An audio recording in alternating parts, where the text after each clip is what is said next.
इस वीडियो में हम आपको बताएंगे 500 से लेकर के 600 ऑब्जेक्टिव क्वेश्चन, जिसमें टोटल चैप्टर 1 से लेकर के 26 चैप्टर तक के ऑब्जेक्टिव क्वेश्चन बताएंगे क्लास 12 हिंदी के बिहार बोर्ड के। और जितने भी क्वेश्चन बताएंगे ना, सबके सब वीवीआई क्वेश्चन है। और पिछले 3 साल से हम जितना भी क्वेश्चन गेस कराए हैं और जितना भी क्वेश्चन बताए हैं ना, आप जा करके मेरे कम्युनिटी टैब में देख सकते हैं या फिर इंस्टाग्राम पर देख सकते हैं, साइंस सिखो के ऑफिशियल पर। क्योंकि हमने वहाँ पे सभी स्टूडेंट का रिव्यू भी डाला है, यानी स्टूडेंट क्या कह रहे हैं, और रिजल्ट भी डाला है कि कितना रिजल्ट आया है मेरे पढ़ाए गए स्टूडेंट को और दिए गए नोट्स को, ठीक ना। तो आप जा करके देख सकते हैं। और जितना भी हम क्वेश्चन बताएंगे, यानी कि लगभग 500 से 600 ऑब्जेक्टिव क्वेश्चन आपको बताएंगे, सबका हम आपको जो है ना पीडीएफ प्रोवाइड करेंगे टेलीग्राम पे। और साथ में पीडीएफ में जो एक पासवर्ड लगा हुआ है, वो पासवर्ड भी हम आपको इसी वीडियो में बताएंगे, ठीक है।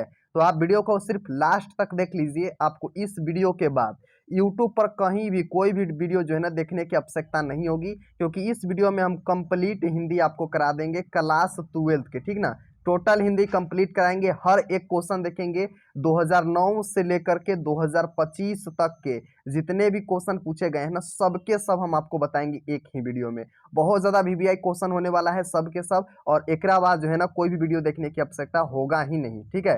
तो चलिए शुरू करते हैं। तो मेरा नाम है प्रीतम और आप अभी देख रहे हैं साइंस सीखो, और आप जानते हैं हमें प्रीतम भैया के नाम से।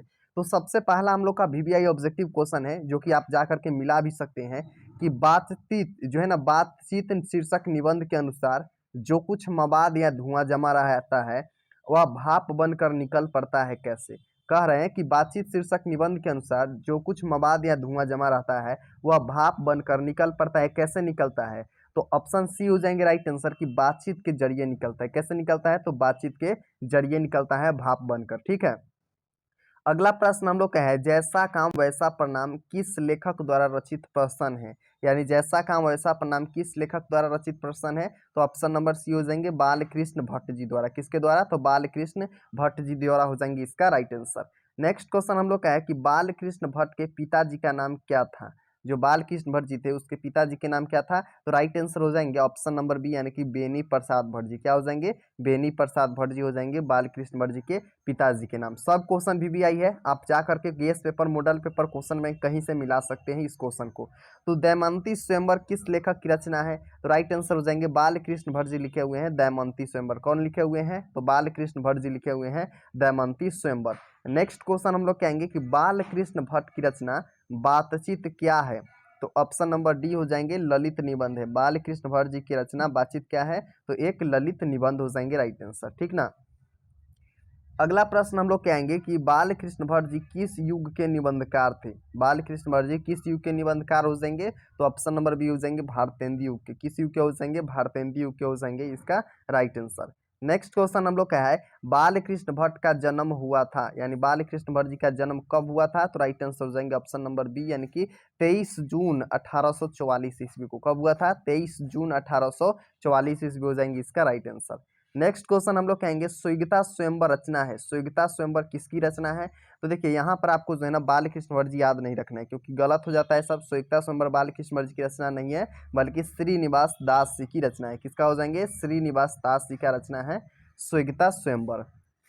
अगला प्रश्न हम लोग कहेंगे कि कौन सी रचना बालकृष्ण भट्ट की है, यानी बालकृष्ण भट्ट जी की रचना निम्न में से कौन है, तो राइट आंसर हो जाएंगे ऑप्शन नंबर ए, यानी कि रेल का विकट खेल लिखे हुए हैं बालकृष्ण भट्ट जी रचना, ठीक है। क्या हो जाएंगे, रेल का विकट खेल हो जाएंगे इसका राइट आंसर। नेक्स्ट क्वेश्चन है, बालकृष्ण भट्ट ने कौन सा मासिक पत्र निकाला था। बालकृष्ण भट्ट जी ने कौन सा मासिक पत्र निकाला था, तो ऑप्शन सी हो जाएंगे हिंदी प्रदीप। क्या निकाले थे, हिंदी प्रदीप नामक जो है ना मासिक पत्र निकाले थे बालकृष्ण भट्ट जी। नेक्स्ट क्वेश्चन आएंगे, रॉबिन्सन क्रूसो ने 16 वर्ष के उपरांत किसके मुंह से एक बात सुनी थी, तो राइट आंसर हो जाएंगे ऑप्शन ए, फ्राइडे के मुंह से। किसके मुंह से सुने थे, तो फ्राइडे के मुंह से हो जाएंगे राइट आंसर। नेक्स्ट क्वेश्चन हम लोग कहेंगे, बातचीत शीर्षक निबंध के निबंधकार कौन है, तो ऑप्शन डी हो जाएंगे, यानी कि बालकृष्ण भट्ट जी हो जाएंगे बातचीत शीर्षक निबंध के निबंधकार। तो आपको याद रखना है कि बालकृष्ण भट्ट जी किस चैप्टर का लेखक है, तो बातचीत चैप्टर का लेखक हो जाएंगे। नेक्स्ट क्वेश्चन हम लोग का है कि बातचीत के माध्यम से बालकृष्ण भट्ट जी क्या बतलाना चाहते हैं, तो ऑप्शन नंबर ए हो जाएंगे बातचीत की शैली बतलाना चाहते हैं। क्या बतलाना चाहते हैं, बातचीत की शैली बतलाना चाहते हैं, राइट आंसर हो जाएंगे। नेक्स्ट क्वेश्चन है, भट्ट जी को किसने अंग्रेजी साहित्य के एडिशन और स्टील के श्रेणी में रखा है? तो ऑप्शन सी हो जाएंगे रामचंद्र शुक्ल ने। कौन रखे थे? रामचंद्र शुक्ल हो जाएंगे इसका राइट आंसर। तो आपको याद रखना है कि भट्ट जी को किसने अंग्रेजी साहित्य के एडिशन और स्टील के श्रेणी में रखा है? तो रामचंद्र शुक्ल हो जाएंगे इसका राइट आंसर, ठीक ना। नेक्स्ट क्वेश्चन हम लोग कहेंगे, बालकृष्ण भट्ट का निवास स्थान कौन सा है? तो ऑप्शन बी हो जाएंगे इलाहाबाद उत्तर प्रदेश। क्या हो जाएंगे? इलाहाबाद उत्तर प्रदेश में हो जाएंगे बालकृष्ण भट्ट जी का निवास स्थान। अगला प्रश्न हम लोग कहेंगे, बोलने से ही मनुष्य का रूप का साक्षात्कार होता है, यह किसका कहना, यह किसने कहा है? यानी कहते हैं कि बोलने से ही मनुष्य रूप के साक्षात्कार होता है, यह किसने कहा है? तो ऑप्शन नंबर बी हो जाएंगे बेन जॉनसन कहते हैं कि बोलने से ही क्या होता है? मनुष्य रूप का असली साक्षात्कार होता है। क्या होता है? असली साक्षात्कार होता है, याद रखिएगा इसको, ठीक ना। नेक्स्ट क्वेश्चन हम लोग कहेंगे, असल बातचीत सिर्फ दो व्यक्तियों में ही हो सकती है, यह किसका मत है? असल बातचीत सिर्फ दो व्यक्तियों में ही हो सकती है, यह किसका मत है? तो राइट आंसर हो जाएंगे एडिसन का मत है। किसका मत हो जाएंगे? एडिसन का हो जाएंगे इसका राइट आंसर। नेक्स्ट क्वेश्चन आएंगे, बातचीत से मन किस प्रकार का हो जाता है? तो ऑप्शन नंबर सी हो जाएंगे हल्का और स्वच्छ हो जाता है। क्या होता है? हल्का और स्वच्छ हो जाता है बातचीत से। बातचीत से मन किस प्रकार का हो जाता है? तो हल्का और स्वच्छ हो जाता है। नेक्स्ट क्वेश्चन आएंगे, आर्ट ऑफ कन्वेंशन कहाँ के लोगों में सर्वाधिक प्रचलित है? आर्ट ऑफ कन्वेंशन कहाँ के लोगों में सर्वाधिक प्रचलित है? तो ऑप्शन सी हो जाएंगे यूरोप के लोगों में जो है ना बात करने का हुनर किससे के द्वारा करते हैं वो लोग? तो आर्ट ऑफ कन्वेंशन के द्वारा करते हैं। जैसे हम लोग क्या करते हैं भोजपुरी में, मगही में, मैथिली में इत्यादि भाषाएं में करते हैं बात, उसी तरह जो है ना अमेरिका जो है यूरोप में आर्ट ऑफ कन्वेंशन के द्वारा जो है ना बातचीत करते हैं और वहाँ यह प्रचलित भी है, ठीक ना। नेक्स्ट क्वेश्चन आएंगे, बालकृष्ण भट्ट जी किस काल के रचनाकार है? तो ऑप्शन डी हो जाएंगे आधुनिक काल के रचनाकार हो जाएंगे। किस काल के? आधुनिक काल के रचनाकार हो जाएंगे इसका राइट आंसर। तो याद रखिएगा कि बालकृष्ण भट्ट जी किस काल के रचनाकार है? तो आधुनिक काल के रचनाकार हो जाएंगे। अगला प्रश्न हम लोग क्या आएंगे, चैप्टर नंबर 2 के तरफ से उसने कहा था। तो सबसे पहला प्रश्न आएंगे उस चैप्टर से कि हिंदी कहानी के विकास में मील की पत्थर कौन सी कहानी मानी जाती है? तो राइट आंसर हो जाएंगे उसने कहा था। क्या हो जाएंगे? उसने कहा था हो जाएंगे मील की पत्थर कहानी नाम से जानी जाती है। नेक्स्ट प्रश्न आएंगे, तेरी कुरमाई हो गई का किस कहानी से संबंध है? यानी किस कहानी में कहते हैं कि तेरी कुरमाई हो गई? तो राइट आंसर हो जाएंगे उसने कहा था कहानी में कहते हैं कि तेरी कुरमाई हो गई, लहना सिंह, ठीक ना। नेक्स्ट हम लोग का क्वेश्चन आएंगे कि बिना फेरे घोड़े बिगड़ता है और बिना लड़े सिपाही, यह पंक्ति किस कहानी में है? तो ऑप्शन नंबर डी हो जाएंगे उसने कहा था कहानी में बोला गया है कि बिना फेरे घोड़े बिगड़ता है और बिना लड़े सिपाही, ठीक ना। नेक्स्ट हम लोग का क्वेश्चन है कि बुध का कांटा यानी बुद्धू का कांटा जो है ना किसकी रचना है? तो राइट आंसर हो जाएंगे ऑप्शन नंबर बी यानी कि रामचंद्र शुक्ल की हो जाएंगे, सॉरी चंद्र शर्मा गुलेरी जी का हो जाएंगे राइट आंसर। कि बुध का कांटा किसकी रचना है जो है ना किसके हो जाएंगे? तो चंद्र शर्मा गुलेरी जी का हो जाएंगे। नेक्स्ट क्वेश्चन आएंगे कि चंद्र शर्मा गुलेरी जी किस सदी के प्रमुख लेखक थे? तो राइट आंसर हो जाएंगे ऑप्शन नंबर डी यानी कि 20वीं सदी के प्रमुख लेखक हो जाएंगे चंद्र शर्मा गुलेरी जी। किस सदी के हो जाएंगे? तो 20वीं सदी का हो जाएंगे इसका राइट आंसर। नेक्स्ट क्वेश्चन आएंगे, गुलेरी जी कुल कितनी कहानियां लिखी है? गुलेरी जी टोटल कितनी कहानियां लिखी हैं? तो 3 लिखे हैं। कौन कौन? तो बुध के कांटा लिखे हैं, उसने कहा था लिखे हैं और सुखमय जीवन लिखे हैं। 3 को आपको याद रखना है कौन कौन? तो उसने कहा था, सुखमय जीवन और बुध का कांटा हो जाएंगे, ठीक ना। ये तीनों लिखे हैं कौन? तो चंद्र शर्मा गुलेरी जी। नेक्स्ट क्वेश्चन हम लोग कहेंगे, उसने कहा था कहानी के नायक कौन है? तो ऑप्शन नंबर ए हो जाएंगे लहना सिंह हो जाएंगे, क्योंकि जिसके जो है ना कहानी जो है ना जिस व्यक्ति के इर्द गिर्द घूमती है यानी अगल बगल में घूमती है उसे हम लोग कहते हैं कहानी का नायक, ठीक ना। नेक्स्ट क्वेश्चन आएंगे, उसने कहा था कहानी है, उसने कहा था कहानी कैसी कहानी है? तो युद्ध की कहानी है, दिव्य प्रेम की कहानी, प्रेम पर बलिदान होने की कहानी है। तो इस कहानी में जो है ना तीनों चीज हुआ है, ठीक है। तो इसलिए हम लोग कहेंगे इनमें से सभी की कहानी है। राइट आंसर हो जाएंगे ऑप्शन डी। नेक्स्ट क्वेश्चन आएंगे, उसने कहा था कहानी किस शहर का चित्रण है? यानी जो उसने कहा था कहानी है उसमें किस शहर का चित्रण किया गया है? तो राइट आंसर हो जाएंगे ऑप्शन नंबर ए यानी कि अमृतसर का चित्रण किया गया है। किसका? तो अमृतसर का चित्रण किया गया है। नेक्स्ट क्वेश्चन हम लोग कहेंगे, लहना सिंह के गांव का नाम क्या है? तो ऑप्शन नंबर बी हो जाएंगे यानी कि मांझे। क्या हो जाएंगे? मांझे हो जाएंगे इसका राइट आंसर। नेक्स्ट हम लोग का प्रश्न आएंगे, अगला प्रश्न है कि लहना सिंह किस पद पर था? तो ऑप्शन सी हो जाएंगे यानी जमदार के पद पे। किस पद पे था? तो जमदार के पद पे हो जाएंगे इसका राइट आंसर। नेक्स्ट क्वेश्चन आएंगे, सूबेदार हजारा सिंह के लड़के का क्या नाम था? तो ऑप्शन नंबर ए हो जाएंगे बोधा सिंह। क्या हो जाएंगे? बोधा सिंह हो जाएंगे इसका राइट आंसर, ठीक ना। नेक्स्ट क्वेश्चन आएंगे भारतीय सिपाहियों का किसके साथ संघर्ष हुआ था, तो डी हो जाएंगे जर्मनी के साथ हुआ था। किसके साथ हुआ था, जर्मनी के साथ हो जाएंगे इसका राइट आंसर।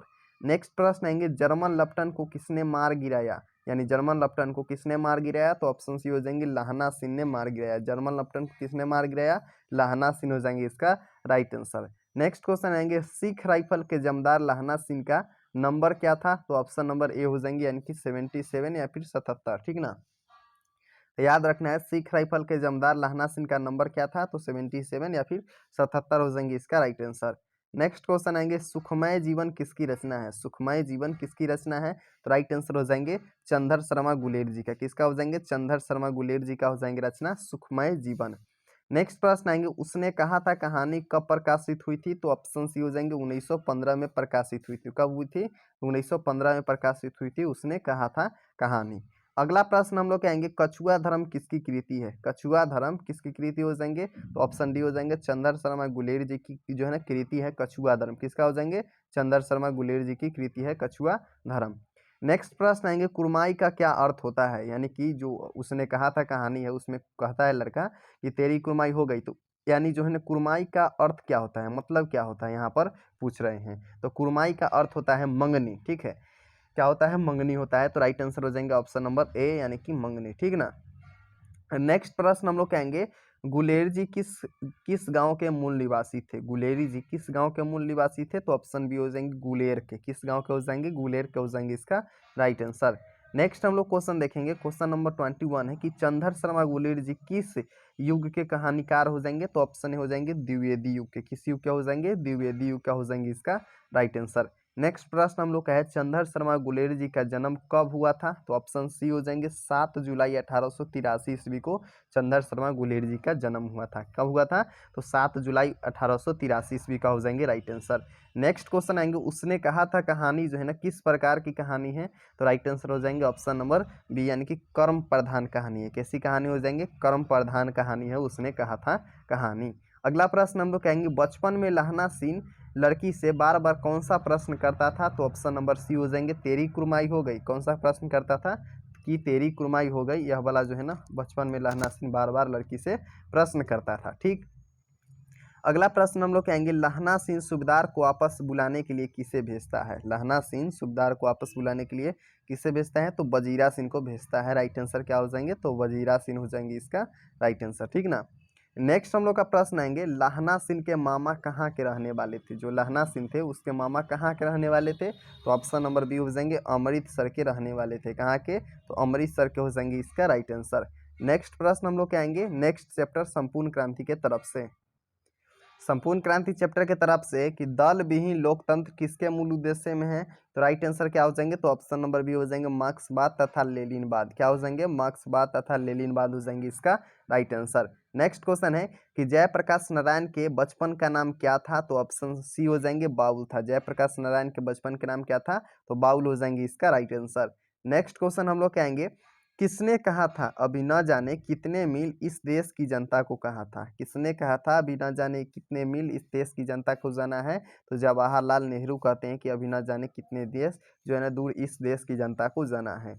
अगला प्रश्न है कि जयप्रकाश नारायण को किसका दलाल कहा गया, तो राइट आंसर हो जाएंगे डी अमेरिका का दलाल कहा गया। किसका दलाल कहा गया, अमेरिका का दलाल कहा गया जयप्रकाश नारायण को।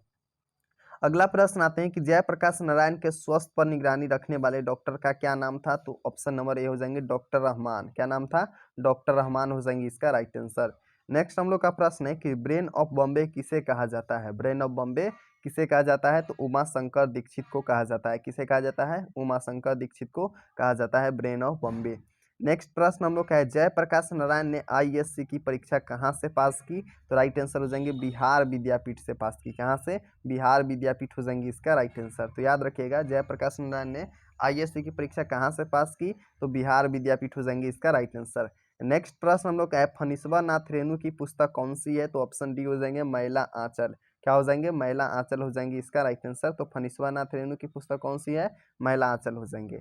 नेक्स्ट हम लोग का प्रश्न है किसे लोकनायक के नाम से जाना जाता है, यानी लोकनायक के नाम से किसे जानते हैं हम लोग, जयप्रकाश नारायण को जानते हैं। जब आपने संपूर्ण क्रांति चैप्टर पढ़ा होगा तो उसमें आपको पता होगा, क्या होगा, पता होगा कि जो है ना किसे लोकनायक के नाम से हम लोग जानते हैं, तो जयप्रकाश नारायण को जानते हैं, ठीक। अगला प्रश्न हम लोग का है जयप्रकाश नारायण का जन्म कब हुआ था? तो राइट आंसर हो जाएंगे ऑप्शन ए 11 अक्टूबर 1902 ईस्वी को। कब हुआ था? 11 अक्टूबर 1902 ईस्वी को जयप्रकाश नारायण जी का जन्म हुआ था। नेक्स्ट क्वेश्चन है जयप्रकाश नारायण की पत्नी का क्या नाम था? तो ऑप्शन सी हो जाएंगे प्रभावती देवी हो जाएंगे। क्या हो जाएंगे? प्रभावती देवी हो जाएंगे इसका राइट आंसर। जयप्रकाश नारायण की पत्नी के नाम क्या था? तो प्रभावती हो जाएंगे। रिकंस्ट्रक्शन ऑफ इंडिया पॉलिटी किसकी रचना है? रिकंस्ट्रक्शन ऑफ इंडिया पॉलिटी किसकी रचना है? तो ऑप्शन डी हो जाएंगे जयप्रकाश नारायण की रचना हो जाएंगे रिकंस्ट्रक्शन ऑफ इंडिया पॉलिटी। ठीक ना। अगला प्रश्न हम लोग कहेंगे जयप्रकाश नारायण को भारत रत्न की उपाधि दी गई थी? तो ऑप्शन नंबर बी हो जाएंगे 1998 में। कब दी गई थी? 1998 हो जाएंगे इसका राइट आंसर। नेक्स्ट प्रश्न हम लोग का है जयप्रकाश नारायण को भारत की जनता किस नाम से याद करती है? तो ऑप्शन सी हो जाएंगे देश नायक के नाम से याद करती है। किसे? देश नायक के नाम से याद करती है जयप्रकाश नारायण को भारत की जनता। अगला प्रश्न हम लोग कहेंगे जयप्रकाश नारायण ने संपूर्ण क्रांति वाला ऐतिहासिक भाषण कहाँ और कब दिया था? तो ऑप्शन डी हो जाएंगे पटना में 5 जून 1974 ईस्वी में। कब? पटना में 5 जून 1974 ईस्वी हो जाएंगे इसका राइट आंसर। नेक्स्ट हम लोग का क्वेश्चन है कि जयप्रकाश नारायण ने किस साल छात्र आंदोलन का नेतृत्व किया था? तो ऑप्शन सी हो जाएंगे यानी कि 1974 ईस्वी हो जाएंगे इसका राइट आंसर। कब हो जाएंगे? 1974 ईस्वी हो जाएंगे इसका राइट आंसर। अगला प्रश्न हम लोग कहेंगे जयप्रकाश नारायण के पिताजी का क्या नाम था? तो ऑप्शन नंबर बी हो जाएंगे यानी कि हर्षु दयाल। क्या हो जाएंगे? हर्षु दयाल हो जाएंगे इसका राइट आंसर। तो याद रखिएगा जयप्रकाश नारायण के पिताजी का क्या नाम था? हर्षु दयाल हो जाएंगे। अगला प्रश्न हम लोग का है संपूर्ण क्रांति क्या है? संपूर्ण क्रांति क्या है? तो राइट आंसर हो जाएंगे भाषण है। ठीक है, संपूर्ण क्रांति भाषण कौन दिए? तो जयप्रकाश नारायण ने पटना में 5 जून 1974 को दिए हुए हैं। जयप्रकाश नारायण का जन्म कहाँ हुआ था? तो राइट आंसर हो जाएंगे ऑप्शन बी सिताब दियारा में हुआ था। कहाँ हुआ था? सिताब दियारा में हुआ था। अगला प्रश्न हम लोग कहेंगे जयप्रकाश नारायण को समाज सेवा के लिए किस पुरस्कार से सम्मानित किया गया? तो ऑप्शन सी हो जाएंगे मैग्सेस सम्मान से। किससे? तो मैग्सेस सम्मान हो जाएंगे इसका राइट आंसर। अगला प्रश्न हम लोग क्या आएंगे जयप्रकाश नारायण के अनुसार देश का भविष्य किसके हाथ में है? तो ऑप्शन नंबर बी हो जाएंगे नई पीढ़ी के हाथ में। किसके हाथ में हो जाएंगे? नई पीढ़ी के हाथ में हो जाएंगे इसका राइट आंसर। नेक्स्ट क्वेश्चन है संपूर्ण क्रांति का नारा किसने दिया था? तो ऑप्शन नंबर बी हो जाएंगे यानी कि जयप्रकाश नारायण ने संपूर्ण क्रांति का नारा दिया था। कौन दिए थे? जयप्रकाश नारायण ने दिए थे। अगला क्वेश्चन हम लोग का है चैप्टर नंबर 4 यानी अर्धनारीश्वर चैप्टर की तरफ से। चैप्टर नंबर 4 का नाम है अर्धनारीश्वर, जिसको लिखे हैं रामधारी सिंह दिनकर जी। तो सबसे पहला प्रश्न आते हैं कि नारी और नर एक ही द्रव्य की ढली दो प्रतिमाएं, यह पंक्ति किस शीर्षक पाठ की है? तो राइट आंसर क्या हो जाएंगे? तो ऑप्शन नंबर सी यानी कि अर्धनारीश्वर पाठ की है। किस पाठ की है? तो अर्धनारीश्वर पाठ की हो जाएंगे इसका राइट आंसर। अगला क्वेश्चन हम लोग कह रहे हैं रामधारी सिंह दिनकर जी को निम्न में से कौन सा पुरस्कार दिया गया था? तो राइट आंसर हो जाएंगे ऑप्शन नंबर बी यानी कि पद्म भूषण हो जाएंगे राइट आंसर। क्या हो जाएंगे? पद्म भूषण हो जाएंगे इसका राइट आंसर। तो याद रखिएगा रामधारी सिंह दिनकर जी को निम्न में से कौन सा पुरस्कार दिया गया था? तो पद्म भूषण हो जाएंगे इसका राइट आंसर।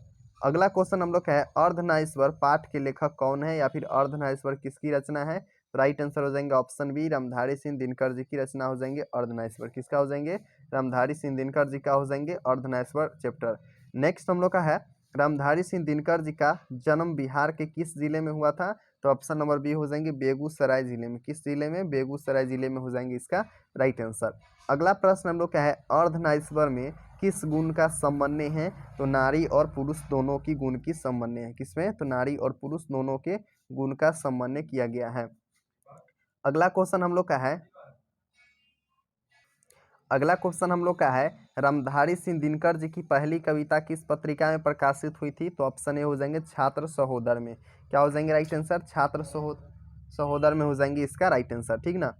अगला प्रश्न हम लोग का है रामधारी सिंह दिनकर जी के अनुसार यदि पति विचार है तो पत्नी क्या है? यानी रामधारी सिंह दिनकर जी कहते हैं यदि पति विचार है तो पत्नी क्या हो जाएंगे? तो ऑप्शन सी हो जाएंगे भावना हो जाएंगे। क्या हो जाएंगे? भावना हो जाएंगे इसका राइट आंसर। नेक्स्ट क्वेश्चन है अर्धनारीश्वर का किस विद्या से संबंध है? तो ऑप्शन नंबर सी हो जाएंगे एकांकी से। क्या चीज से? एकांकी से हो जाएंगे इसका राइट आंसर। नेक्स्ट क्वेश्चन हम लोग कहेंगे अर्धनारीश्वर शंकर और पार्वती का किस रूप का जो है ना किस प्रकार का रूप है? तो जो है ना कल्प जो है ना वास्तविक रूप है। ठीक है, सॉरी काल्पित रूप है, यानी कल्पना किया गया है। अर्धनारीश्वर में शंकर और पार्वती का रूप का क्या किया गया है? कल्पना किया है। ये नहीं होगा, यानी कि ऑप्शन बी हो जाएगा कल्पित किया गया है राइट आंसर।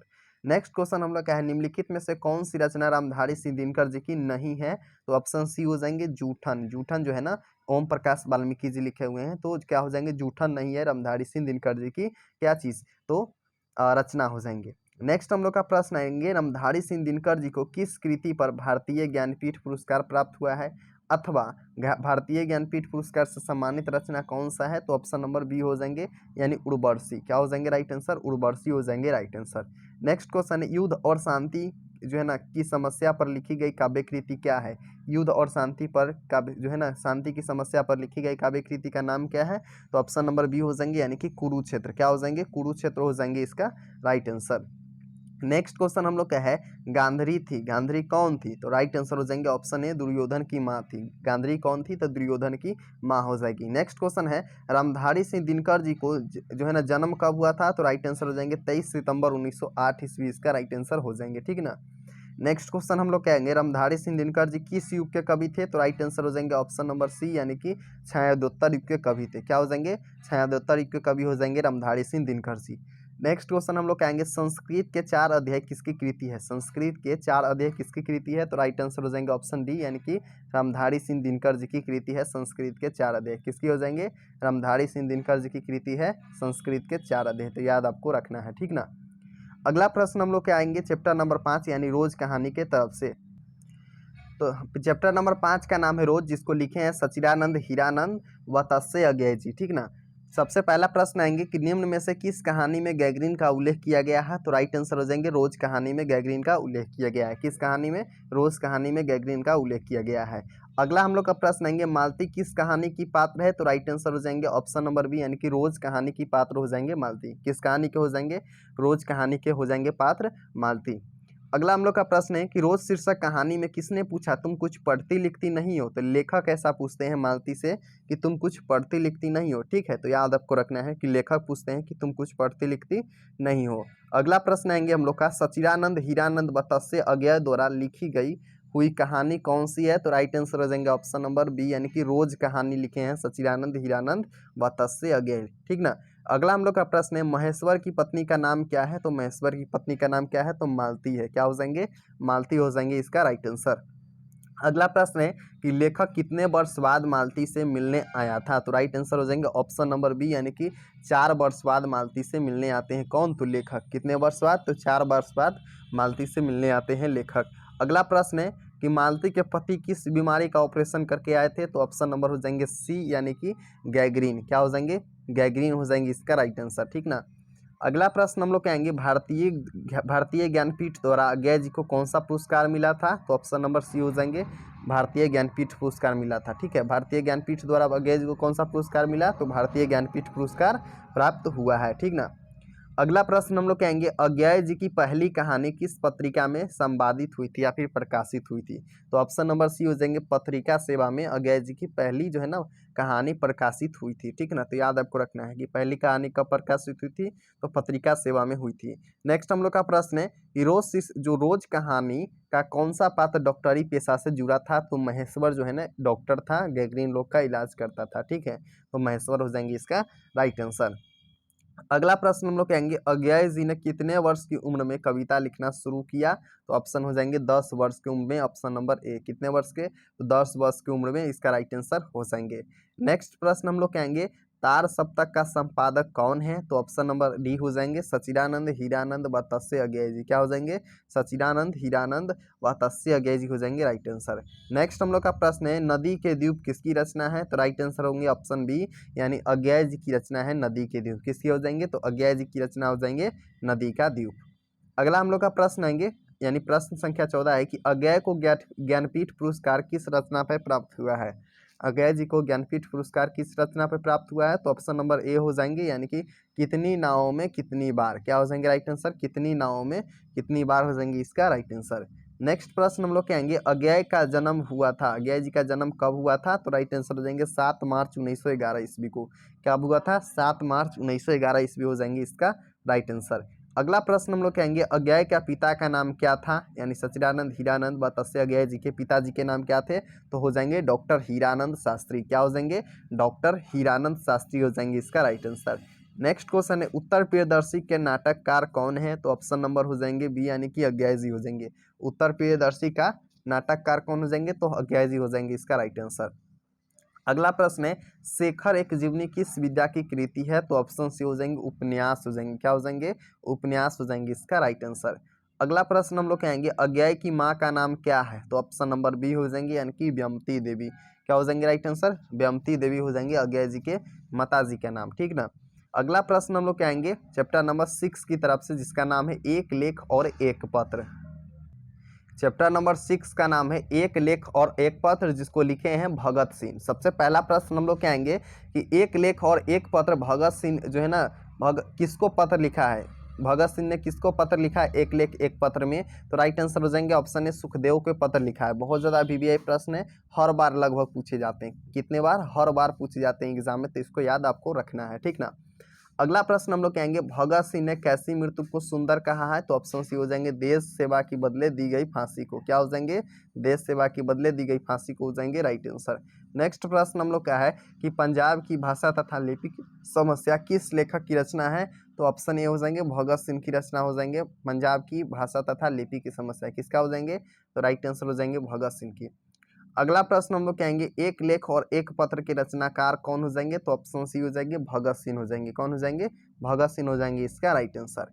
अगला प्रश्न हम लोग कहेंगे भगत सिंह ने अपने नेतृत्व में पंजाब में नौजवान भारत सभा का गठन कब किया था? तो राइट आंसर होंगे ऑप्शन डी यानी कि 1926 में किया था। कब किए थे? 1926 हो जाएंगे इसका राइट आंसर।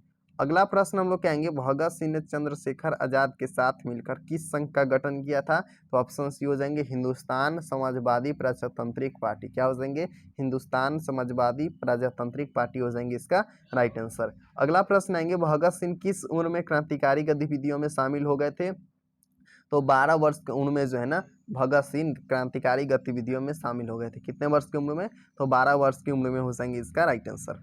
अगला प्रश्न आएंगे 1914 ईस्वी में भगत सिंह किस पार्टी की ओर आकर्षित हुए थे? तो ऑप्शन डी हो जाएंगे गदर पार्टी की ओर। किस पार्टी की ओर? गदर पार्टी हो जाएंगे इसका राइट आंसर। अगला प्रश्न आएंगे हम लोग का चौरी चौरा कांड कब हुआ था? तो राइट आंसर हो जाएंगे ऑप्शन सी यानी कि 1922 ईस्वी में हुआ था। कितने ईस्वी में? तो 1922 ईस्वी हो जाएंगे इसका राइट आंसर। तो याद रखिएगा चौरी चौरा कांड कब हुआ था? तो 1922 में हो जाएंगे इसका राइट आंसर। अगला प्रश्न हम लोग कहेंगे भगत सिंह की शहादत कब हुई थी? तो ऑप्शन नंबर ए हो जाएंगे 23 मार्च 1931 ईस्वी। कब हुआ था? 23 मार्च 1931 ईस्वी हो जाएंगे इसका राइट आंसर।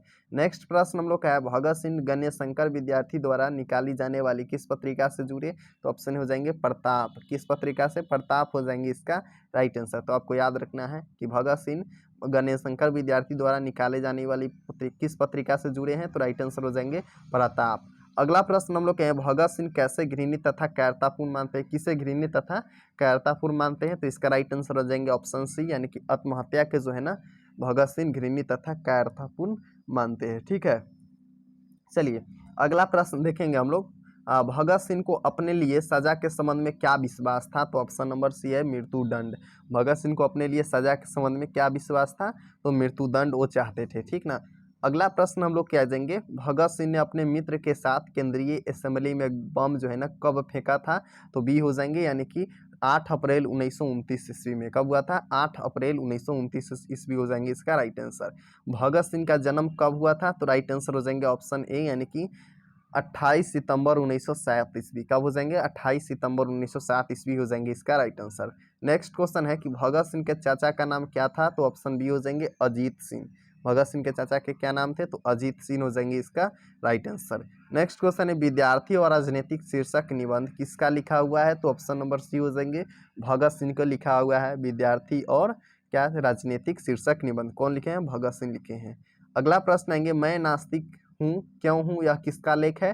तो ऑप्शन नंबर ए हो जाएंगे भगत सिंह का लेख है कि मैं नास्तिक क्यों हूँ। कौन हो जाएंगे? तो भगत सिंह का लेख है। नेक्स्ट प्रश्न हम लोग का है कुलवीर सिंह और कुलतार सिंह भगत सिंह के कौन थे? तो ऑप्शन नंबर सी हो जाएंगे भाई थे, ठीक है।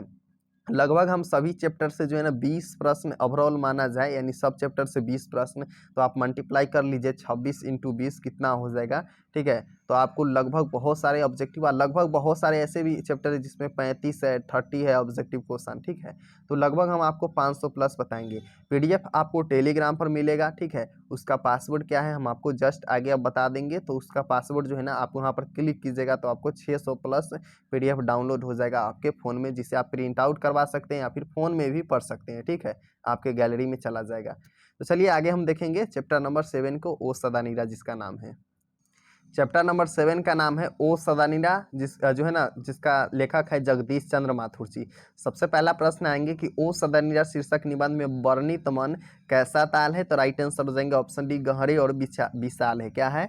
गहरी और विशाल हो जाएंगे इसका राइट आंसर। ठीक है, अभी तक आपने वीडियो को लाइक नहीं किया है तो आप लोग वीडियो को लाइक कर दीजिए। वीडियो को लाइक करने से क्या होगा कि आप जैसे इस वीडियो को देख रहे हैं ना, वैसे बहुत सारे बच्चे देख सकेंगे और यूट्यूब पर पहली बार आपको इतना कम समय में टोटल चैप्टर समाप्त वाला वीडियो मिलेगा। देखिए, समाप्त तो बहुत लोग किए हैं, लेकिन जो है ना 2 घंटा 3 घंटा 4 घंटा इतना जो है ना एक स्टूडेंट नहीं देख पाते हैं, कैपेसिटी नहीं हो पाती है, और जिसमें चारों ऑप्शन आपको बताया जाएगा। लेकिन हम आपको ओनली आंसर इसलिए बता रहे हैं ताकि कम समय में आप ज़्यादा से ज़्यादा क्वेश्चन पढ़ सको और ज़्यादा से ज़्यादा क्वेश्चन याद कर सको। और सब VVI क्वेश्चन है, ऐसा नहीं है कि हम नॉर्मली क्वेश्चन बता रहे हैं, आप जा करके मिला लीजिएगा, सब VVI क्वेश्चन है। कम्युनिटी टैब आप चेक कर लीजिएगा पिछले ईयर का कितना टकराया है मेरे बताया गया क्वेश्चन में से। ठीक, सब्जेक्टिव भी हम आपको पूरा हिंदी के बता चुके हैं, साथ में इंग्लिश का सब्जेक्टिव ऑब्जेक्टिव, उसके बाद फिजिक्स केमिस्ट्री बायोलॉजी मैथ सब हम चैप्टर इसमें आपको पढ़ाएंगे वन शॉट में, बहुत कम समय में पढ़ाएंगे। तो आप लोग जो है ना सब्सक्राइब भी जरूर कर लीजिएगा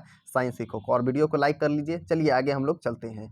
तो नेक्स्ट हम लोग का क्वेश्चन है कि ओ सदानीरा शीर्षक निबंध किस पुस्तक से लिया गया है, तो ऑप्शन सी हो जाएंगे बोलते क्षण से लिया गया है। किस चैप्टर से? तो बोलते क्षण से हो जाएंगे इसका राइट आंसर। ठीक है, अगला प्रश्न हम लोग कहेंगे कि गंडक नदी का जल सदियों से कैसा रहा है, तो ऑप्शन बी हो जाएंगे यानी कि चंचल रहा है। कैसा रहा है? चंचल रहा है, इसका राइट आंसर हो जाएंगे। अगला प्रश्न हम लोग क्या है, सरयामन ताल का जल कैसा है। सरयामन ताल का जल कैसा है, तो राइट आंसर हो जाएंगे ऑप्शन बी यानी कि स्थिर है। कैसा हो जाएंगे? तो राइट आंसर हो जाएंगे ऑप्शन नंबर बी यानी कि स्थिर हो जाएंगे इसका राइट आंसर। नेक्स्ट प्रश्न है कि वसुंधरा भोगी मानव और धर्माद मानव एक ही सिक्के की दो पहलू है, यह पंक्ति किसके द्वारा लिखी गई है, तो ऑप्शन डी हो जाएंगे जगदीश चंद्र माथुर जी द्वारा लिखे गए हैं। किसके द्वारा? जगदीश चंद्र माथुर जी द्वारा लिखे गए हैं, इसका राइट आंसर हो जाएंगे।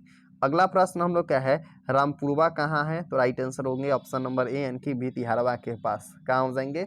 भितिहारवा के पास हो जाएंगे इसका राइट आंसर। अगला प्रश्न हम लोग कहेंगे गांधी जी को महुए के पेड़ के नीचे किसने जगह दी थी, तो मठ के महंत ने दी थी। कौन दिए थे? मठ के महंत ने दिए थे, इसका राइट आंसर हो जाएंगे। अगला है गांधी जी को झोपड़ी को डैश ने जला दिया, तो यमन साहब के कर्मचारियों ने गांधी जी को झोपड़ी को जला दिया था। तो ये आपको याद रखना है। ठीक है, अगला प्रश्न हम लोग कहेंगे बहुजन संप्रेषण के माध्यम से पुस्तक किसने लिखी थी, तो राइट आंसर हो जाएंगे ऑप्शन नंबर बी यानी कि जगदीश चंद्र माथुर जी लिखे थे बहुजन संप्रेषण के माध्यम से क्या चीज़, तो पुस्तक लिखे हुए थे। ठीक, अगला प्रश्न हम लोग कहेंगे ओ सदानीरा शीर्षक पाठ किस विद्या के अंतर्गत आता है, तो निबंध है, यानी कि ओ सदानीरा चैप्टर क्या है, तो एक निबंध हो जाएंगे। अगला प्रश्न है ओ सदानीरा निबंध बिहार के किस क्षेत्र की संस्कृति पर लिखी हुई है, तो ऑप्शन डी हो जाएंगे चंपारण के संस्कृति पर लिखी गई है। क्या चीज़, तो चंपारण के संस्कृति पर लिखी गई है।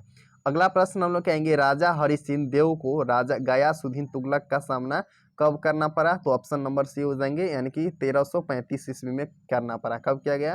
1325 ईस्वी हो जाएंगे राइट आंसर। ठीक है, 35 नहीं 25।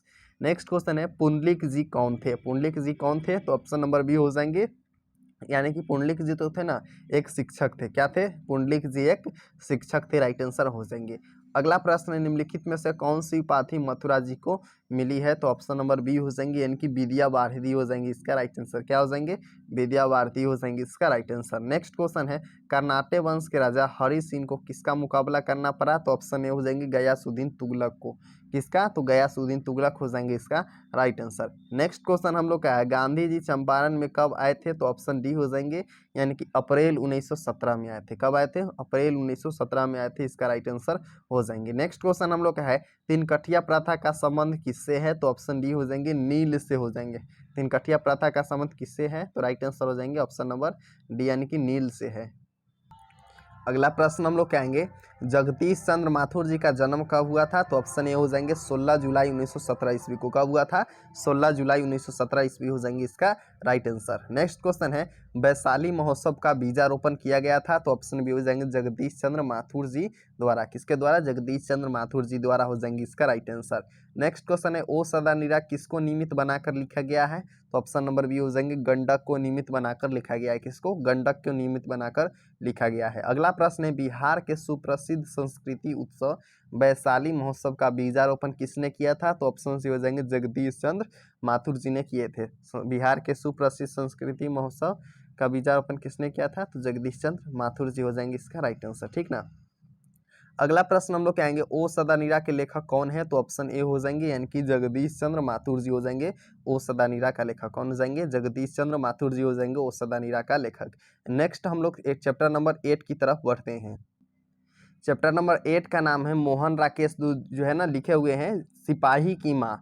तो सबसे पहला प्रश्न आते हैं सिपाही की माँ चैप्टर की तरफ से कि मोहन राकेश के बचपन का नाम क्या था? तो मदन मोहन मुगलानी, कृष्ण मोहन मुगलानी, राधा कृष्ण मुगलानी या फिर रामकृष्ण मुगलानी। तो राइट आंसर हो जाएंगे मदन मोहन मुगलानी है मोहन राकेश का बचपन का नाम, ठीक है। अगला हम लोग का प्रश्न आएंगे कि मुन्नी कौन थी? मुन्नी कौन थी? तो राइट आंसर हो जाएंगे बिस्नी की बेटी थी। कहाँ है ऑप्शन? ऑप्शन नंबर डी है, ठीक है ना। तो मुन्नी कौन थी? तो बिस्नी की बेटी हो जाएगी इसका राइट आंसर। नेक्स्ट प्रश्न है सिपाही की माँ एकांकी की कथा वस्तु है। तो ऑप्शन ए यानी कि निम्न मध्यम वर्ग की हो जाएंगे राइट आंसर। क्या हो जाएंगे? निम्न मध्यम वर्ग की हो जाएंगे इसका राइट आंसर। अगला प्रश्न हम लोग कहेंगे सिपाही की माँ एकांकी की बिस्नी चरपाई पर के पास मोढ़े पर बैठी क्या करती हुई दिखाई देती है? तो ऑप्शन हो जाएंगे सूत काटती हुई दिखाई देती है। क्या करती हुई? तो सूत काटती हुई हो जाएंगे इसका राइट आंसर। अगला प्रश्न है कि रंगून कहाँ है? तो ऑप्शन नंबर बी हो जाएंगे राइट यानी कि बर्मा में है। रंगून कहाँ है? तो बर्मा में हो जाएंगे इसका राइट आंसर। अगला प्रश्न है मोहन राकेश रचित नाट्य संग्रह है। तो ऑप्शन नंबर डी हो जाएंगे यानी कि आषाढ़ का एक दिन। क्या हो जाएंगे? आषाढ़ का एक दिन हो जाएंगे इसका राइट आंसर। नेक्स्ट क्वेश्चन है सिपाही की माँ एकांकी के लेखक कौन है? यानी सिपाही की माँ जो है ना उसका एकांकी का लेखक कौन है या फिर सिपाही की माँ के रचनाकार कौन है? तो राइट आंसर क्या हो जाएंगे? सिपाही के माँ लिखे हैं Mohan Rakesh ji, option number B. क्या हो जाएंगे? मोहन राकेश जी हो जाएंगे option number B. Next question है बिस्नी किस एकांकी की पात्र है? तो ऑप्शन नंबर डी हो जाएंगे सिपाही की माँ एकांकी की पात्र हो जाएंगे बिस्नी। किस जो है ना एकांकी की पात्र हो जाएंगे? तो सिपाही की माँ। अगला नंबर क्वेश्चन हम लोग का है कि मानक के माँ का नाम क्या है? तो ऑप्शन नंबर हो जाएंगे सी यानी कि बिस्नी है। मानक के माँ का नाम क्या है? तो बिस्नी हो जाएंगे राइट आंसर। नेक्स्ट क्वेश्चन है मानक किस युद्ध में सिपाही के रूप में लड़ने बर्मा गया है? तो ऑप्शन नंबर बी हो जाएंगे द्वितीय विश्व युद्ध में। किस युद्ध में? तो द्वितीय विश्व युद्ध हो जाएंगे इसका राइट आंसर।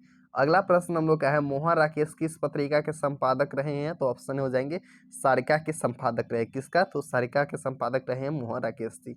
नेक्स्ट हम लोग का चैप्टर है डाक गाड़ी के पीछे चिट्ठी के लिए कौन जाती है? तो ऑप्शन नंबर हो जाएंगे डी यानी कि मुन्नी जाती है। डाक गाड़ी के पीछे चिट्ठी के लिए कौन जाती है? तो मुन्नी हो जाएंगी इसका राइट आंसर। नेक्स्ट क्वेश्चन हम लोग का है 13 दिनों तक हम लोग भूखे प्यासे जंगली रास्ते में चलते रहे, यह किसने कहा? तो ऑप्शन सी हो जाएंगे ईसाई लड़की ने कहा। कौन कहते हैं? तो ईसाई लड़की कहते हैं, इसका राइट आंसर हो जाएंगे।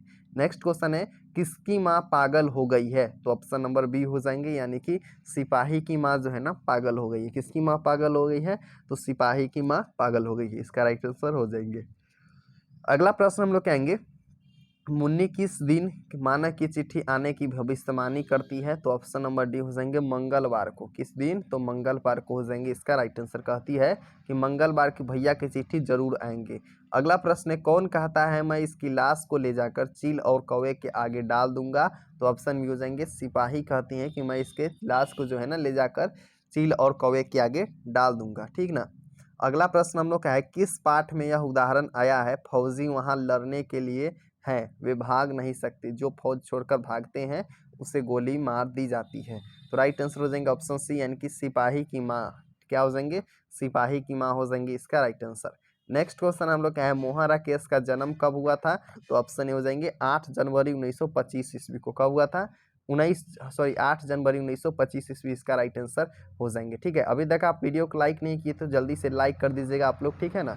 लाइक करने से हम जो है ना बहुत लोगों तक यह वीडियो सजेस्ट कर पाएगी और ठीक है। और आप एक प्यारा सा कमेंट भी लिख दीजिए कैसा लग रहा है आपको वीडियो, जल्दी से कमेंट कर दीजिए आप, ठीक है। जिसका कमेंट सबसे पहले और बढ़िया रहेगा हम उसको कमेंट का पिन कर देंगे, सब लोग उसी पर लाइक कर देंगे, ठीक है। तो आप लोग एक कमेंट भी जल्दी से कर दीजिए, ठीक, जल्दी से कर देंगे आप लोग। चलिए आई होप कि आप लोग कर दिए होंगे। नेक्स्ट क्वेश्चन हम लोग का है सिपाही की माँ किस एकांकी संग्रह से लिया गया है? सिपाही की माँ किस एकांकी संग्रह से लिया गया है? तो ऑप्शन डी हो जाएंगे अंडे के छिलके तथा अन्य जो है ना एकांकी से। किस एकांकी से? तो अंडे के छिलके तथा अन्य एकांकी से हो जाएंगे इसका राइट आंसर। नेक्स्ट क्वेश्चन हम लोग का है मुन्नी और मानक के माँ का नाम क्या है? तो ऑप्शन नंबर सी हो जाएंगे यानी कि बिस्नी। क्या हो जाएंगे राइट आंसर? बिस्नी हो जाएंगे इसका राइट आंसर। अगला क्वेश्चन हम लोग का है सिपाही की मां एकांकी के अनुसार लड़ाई कहाँ हो रही है, तो ऑप्शन नंबर बी हो जाएंगे, यानी कि बर्मा में हो रही है। क्या हो रही है, तो बर्मा में हो रही है, इसका राइट आंसर हो जाएंगे। नेक्स्ट क्वेश्चन हम लोग का है सिपाही की मां एकांकी में कुंती कौन है, तो ऑप्शन सी हो जाएंगे पड़ोसिन है। कौन हो जाएंगे, तो पड़ोसिन हो जाएंगे, इसका राइट आंसर आपको याद रखना है। ठीक है, अगला प्रश्न हम लोग आएंगे चैप्टर नंबर 9 की तरफ से।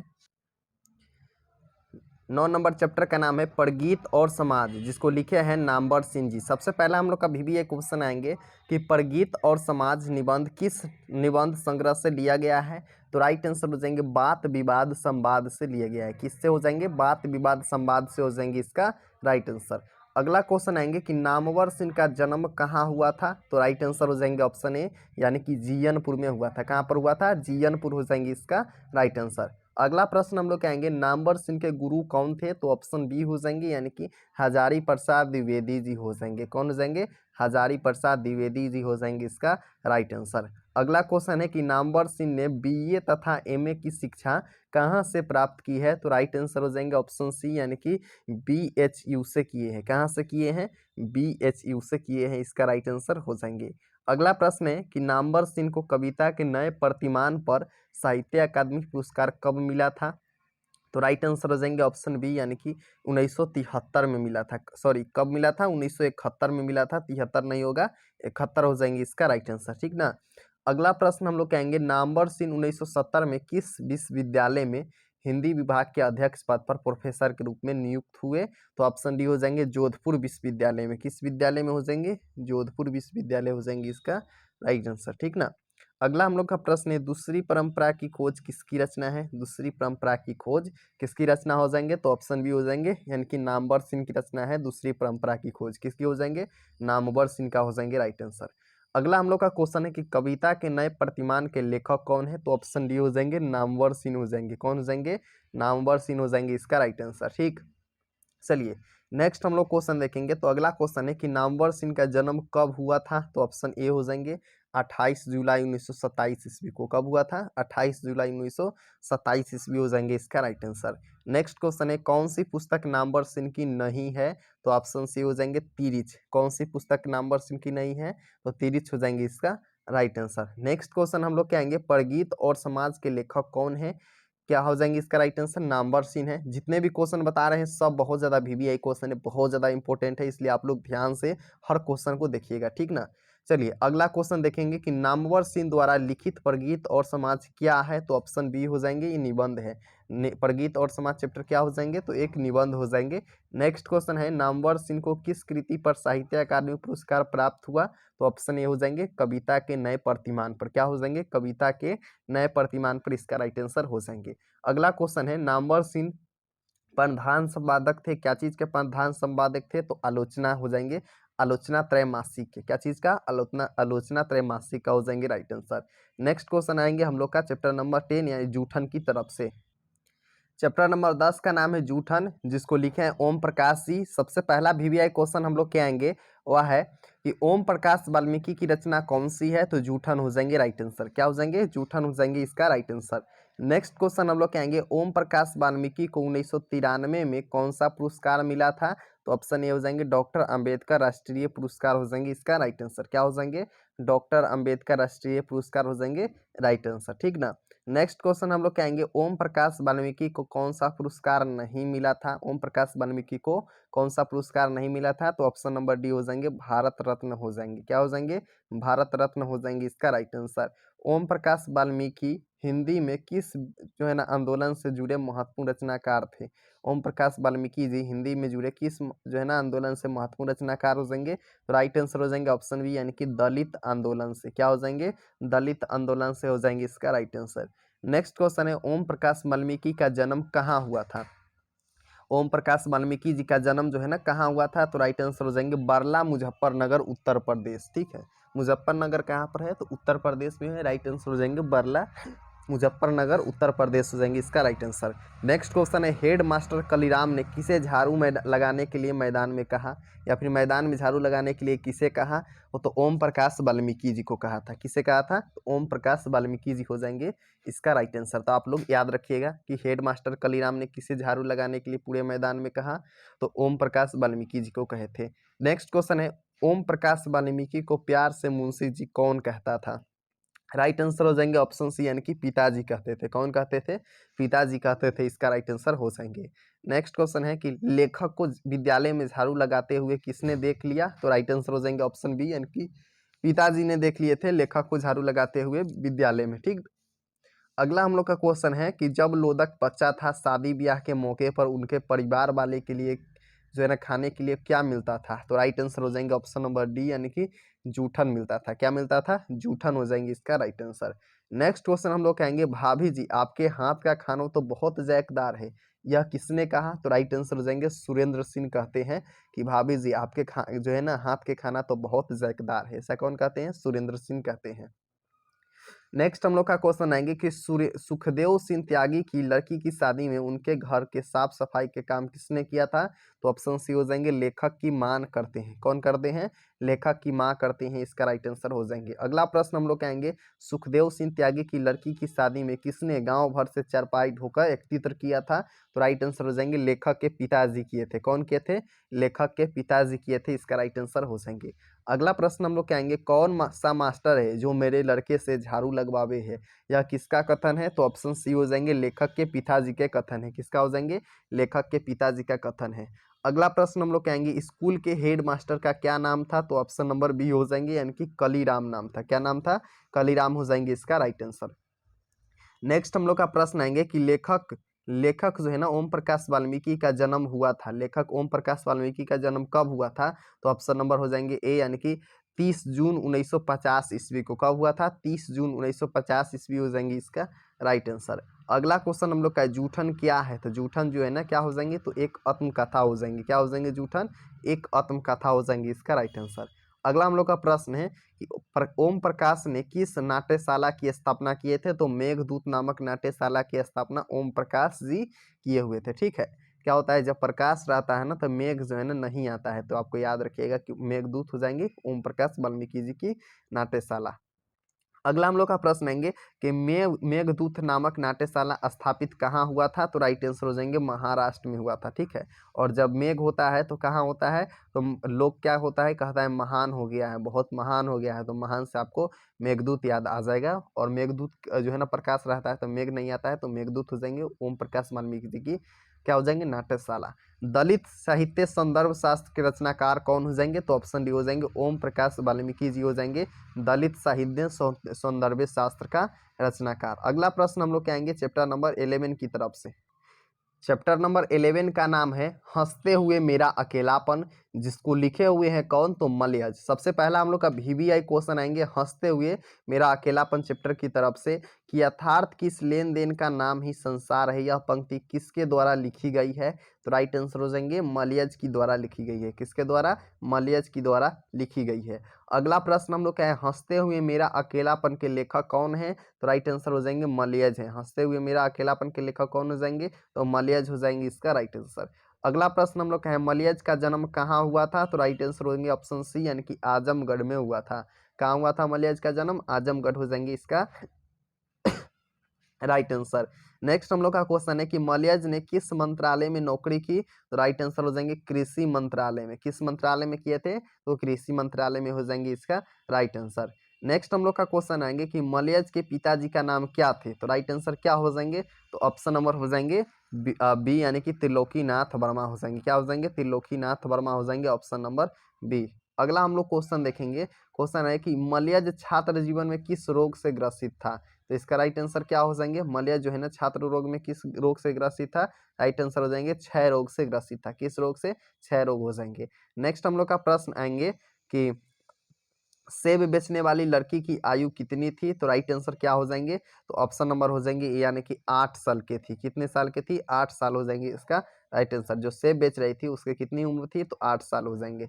नेक्स्ट क्वेश्चन है निम्नलिखित में से कौन सी मलयज की आलोचना है? ठीक है, निम्नलिखित में से कौन मलयज की आलोचना है? राइट आंसर क्या हो जाएंगे? तो ऑप्शन नंबर हो जाएंगे सी यानी कि क्या हो जाएंगे? कविता के साक्षात्कार हो जाएंगे। राइट आंसर क्या हो जाएंगे? कविता के साक्षात्कार हो जाएंगे इसका राइट आंसर। ठीक ना।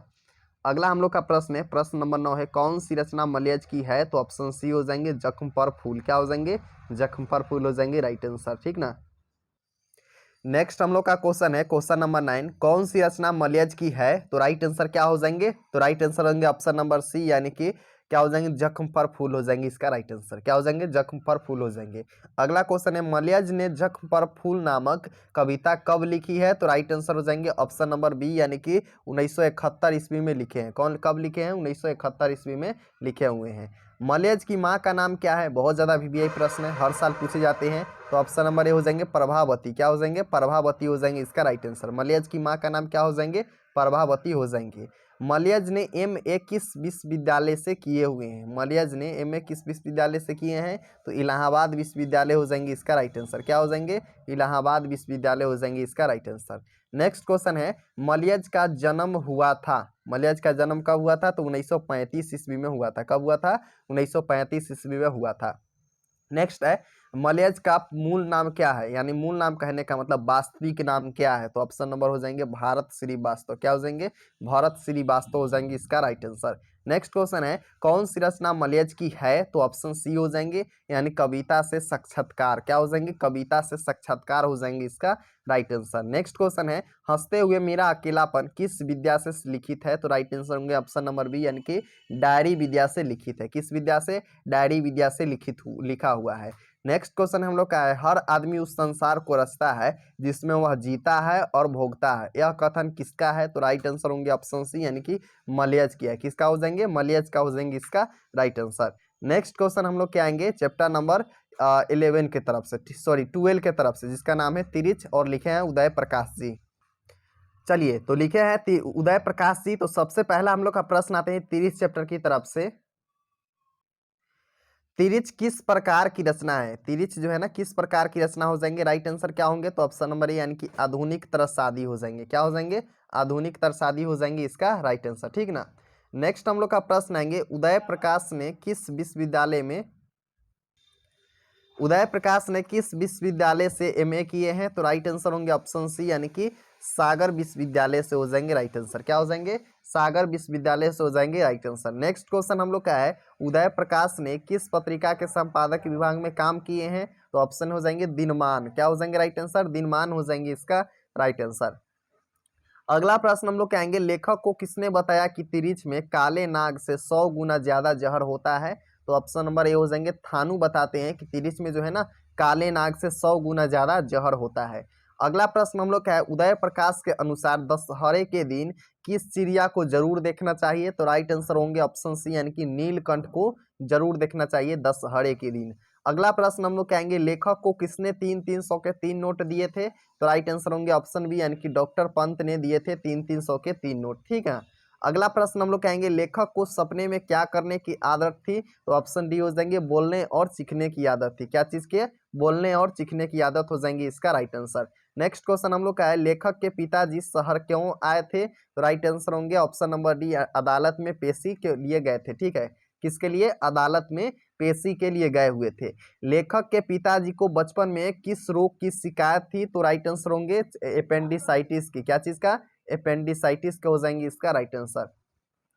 नेक्स्ट क्वेश्चन है कहानीकार तिरिच की लाश को जलाने जंगल में किसके साथ गया था? तो ऑप्शन सी हो जाएंगे थानू के साथ गया था। किसके साथ? थानू के साथ गया था, इसका राइट आंसर हो जाएंगे। नेक्स्ट क्वेश्चन है तिरिच कहानी के कहानीकार कौन है? तो ऑप्शन ए हो जाएंगे उदय प्रकाश जी हो जाएंगे। तिरिच कहानी के कहानीकार कौन है? उदय प्रकाश जी हो जाएंगे। अगला प्रश्न हम लोग क्या आएंगे पिताजी की मृत्यु कैसे होती है? तो राइट आंसर हो जाएंगे मानसिक सदमे और अधिक रक्तस्राव से, यानी कि मानसिक सदमे और अधिक रक्तस्राव से जो है ना पिताजी की मृत्यु हो जाती है। नेक्स्ट क्वेश्चन है उदय प्रकाश का जन्म हुआ था? तो राइट आंसर होंगे ऑप्शन ए, यानी कि 1 जनवरी 1952 ईस्वी में। कब हुआ था? 1 जनवरी 1952 ईस्वी में हो जाएंगे। तिरिच क्या होता है? तो ऑप्शन नंबर डी हो जाएंगे, यानी कि विष खापर जहरीला रिजार्ड होता है। क्या होता है? विष खापर जहरीला रिजार्ड होता है। अगला हम लोग का प्रश्न है अरेबा प्रेबा उदय प्रकाश की कैसी कृति है? तो ऑप्शन नंबर बी हो जाएंगे कहानी संग्रह है। अरेबा प्रेबा उदय प्रकाश की कैसी कृति है? तो कहानी संग्रह हो जाएंगे। कहानीकार को सपने में बोलने और सीखने की आदत है, यह किसने बतलाया? तो ऑप्शन नंबर बी हो जाएंगे कहानीकार के माँ ने बतलाते हैं बोलने और सीखने की आदत है, ठीक है। अगला प्रश्न हम लोग कहेंगे तिरिच कहानी की केंद्रीय घटना का संबंध किससे है? तो लेखक के पिताजी से या फिर कहानीकार के पिताजी से हो जाएंगे। नेक्स्ट प्रश्न हम लोग कहेंगे शिक्षा, जो कि लास्ट चैप्टर है गडखंड के तरफ से। शिक्षा चैप्टर का लेखक है जे कृष्ण मूर्ति जी। ठीक है, तो सबसे पहला प्रश्न हम लोग क्या आएंगे, जे कृष्ण मूर्ति जी का पूरा नाम क्या है? तो राइट आंसर हो जाएंगे जिद्दू कृष्ण मूर्ति, ऑप्शन बी हो जाएंगे इसका राइट आंसर। ठीक, अगला हम लोग का प्रश्न है, जहां भय है वहां मेधा नहीं हो सकती, किस पठित पाठ की युक्ति है? तो ऑप्शन डी हो जाएंगे शिक्षा का जो है ना लेखक है, यानी जहां भय है वहां मेधा नहीं हो सकती। अगला प्रश्न है, लीडबेटर की नजर में जे कृष्ण मूर्ति जी क्या थे? तो ऑप्शन हो जाएंगे सी, यानी कि विश्व शिक्षक थे। क्या थे? विश्व शिक्षक हो जाएंगे इसका राइट आंसर। अगला प्रश्न है, जे कृष्ण मूर्ति का जन्म कहाँ हुआ था? तो राइट आंसर हो जाएंगे ऑप्शन बी, आंध्र प्रदेश में हुआ था। कहाँ हुआ था? आंध्र प्रदेश में हुआ था, इसका राइट आंसर हो जाएंगे। नेक्स्ट क्वेश्चन है, माँ की मृत्यु किस समय जे कृष्ण मूर्ति जी कितने वर्ष के थे? तो ऑप्शन हो जाएंगे 10 वर्ष के थे। कितने वर्ष के थे? 10 वर्ष हो जाएंगे इसका राइट आंसर।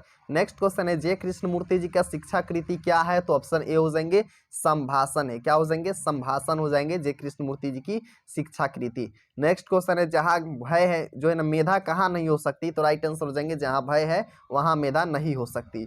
अगला प्रश्न है, लेखक के अनुसार कुछ परीक्षाएं उत्तीर्ण कर लेना से कई ज्यादा कठिन क्या है? तो ऑप्शन सी हो जाएंगे जीवन को समझना जो है ना बहुत ज्यादा कठिन है। अगला हम लोग का प्रश्न आते हैं, बचपन में किस वातावरण में रहना आवश्यक है? तो ऑप्शन ए हो जाएंगे स्वतंत्र वातावरण में रहना बहुत ज्यादा आवश्यक है। ठीक है, नेक्स्ट क्वेश्चन है, जे कृष्ण मूर्ति जी के अनुसार मानव के विचारों को उसके संबंधों के साथ तथा उसके प्रेम को कौन नष्ट कर देता है? तो ऑप्शन डी हो जाएंगे भय नष्ट कर देता है। क्या होता है? भय नष्ट कर देता है, राइट आंसर हो जाएंगे। जे कृष्ण मूर्ति जी के अनुसार संपूर्ण विश्व जो है ना किस ओर अग्रसर है? तो ऑप्शन नंबर हो जाएंगे बी, यानी कि नाश की ओर हो जाएंगे। ठीक है, क्या हो जाएंगे? नाश की ओर हो जाएंगे, इसका राइट आंसर। द फास्ट एवं लास्ट फ्रीडम किसकी कृति है? तो राइट आंसर होंगे ऑप्शन नंबर डी, यानी कि सॉरी यह हो जाएंगे ऑप्शन नंबर सी, जय कृष्ण मूर्ति जी की जो है ना कृति है द लास्ट एवं फास्ट।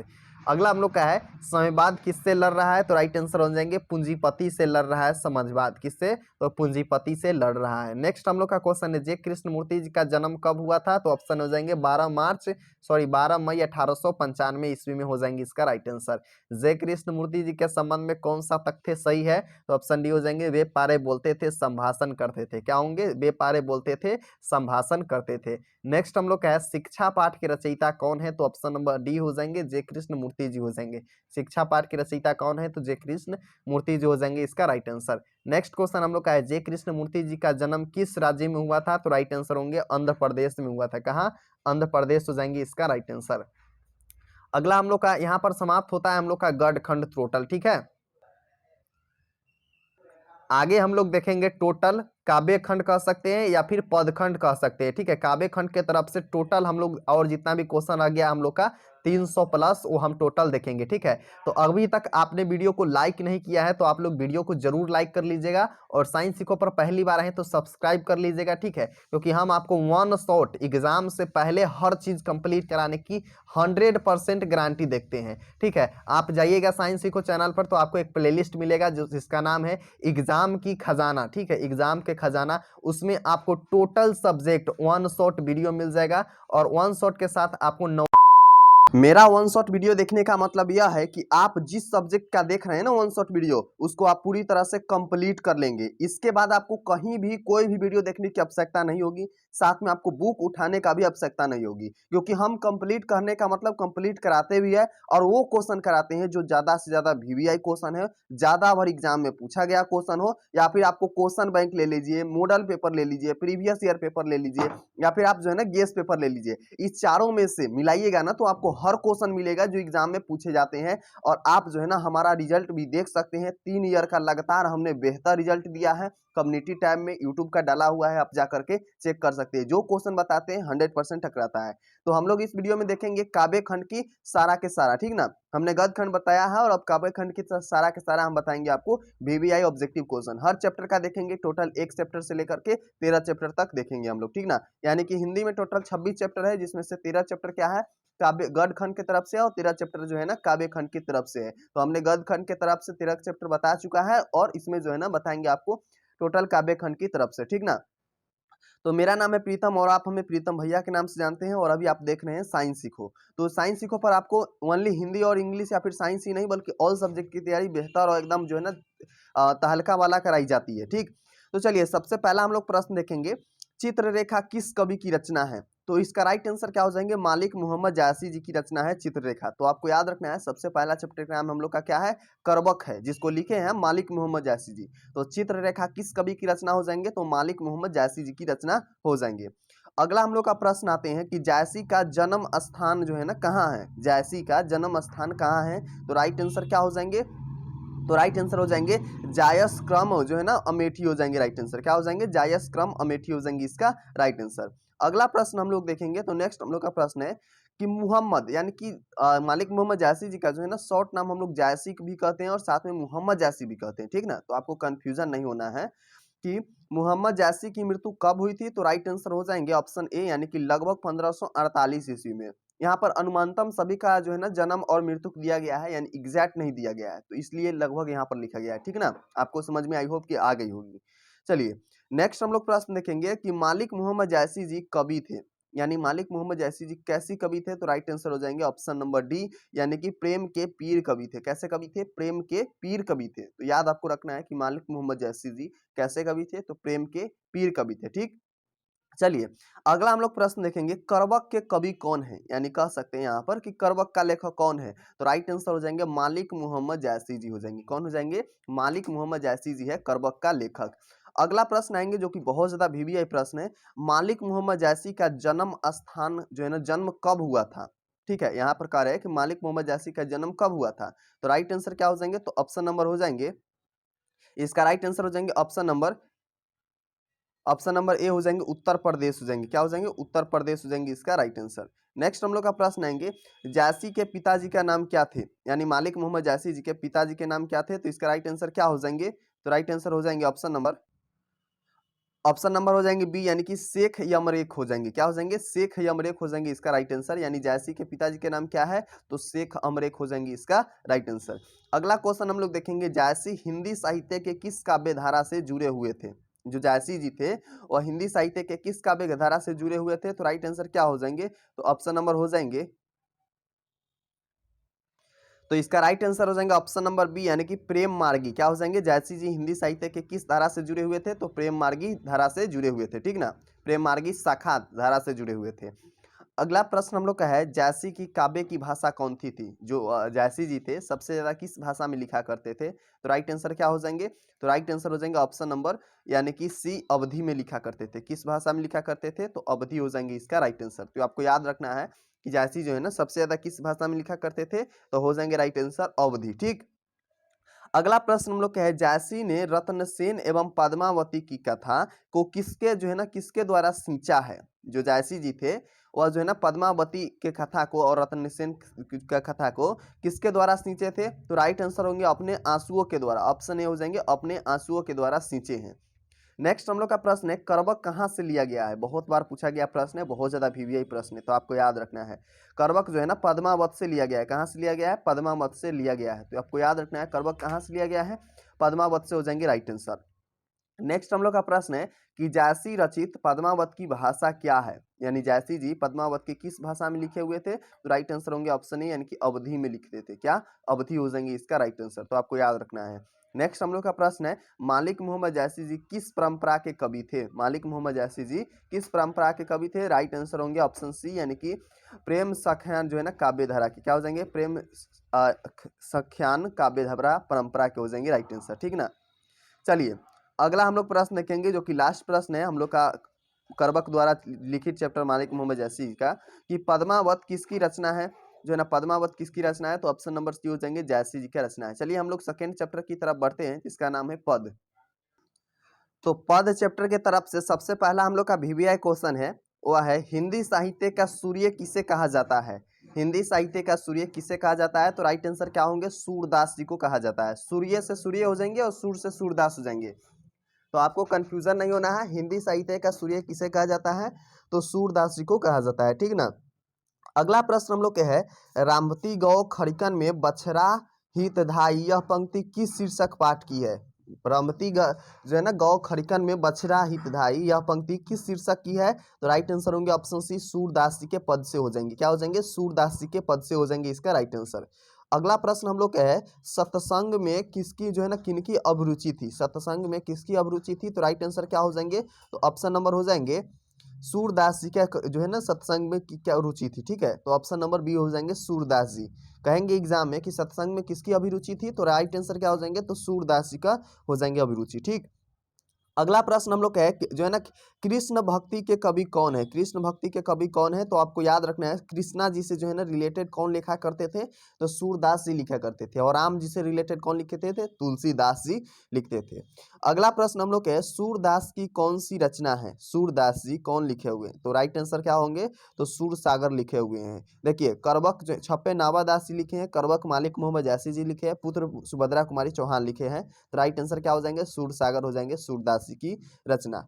अगला प्रश्न हम लोग कहेंगे सूरदास किस भक्ति के कवि थे, सूरदास जो थे किस भक्ति के कवि हो जाएंगे, राइट आंसर होंगे ऑप्शन नंबर बी, यानी कि कृष्ण भक्ति के कवि हो जाएंगे। किसकी, तो कृष्ण भक्ति हो जाएंगे इसका राइट आंसर।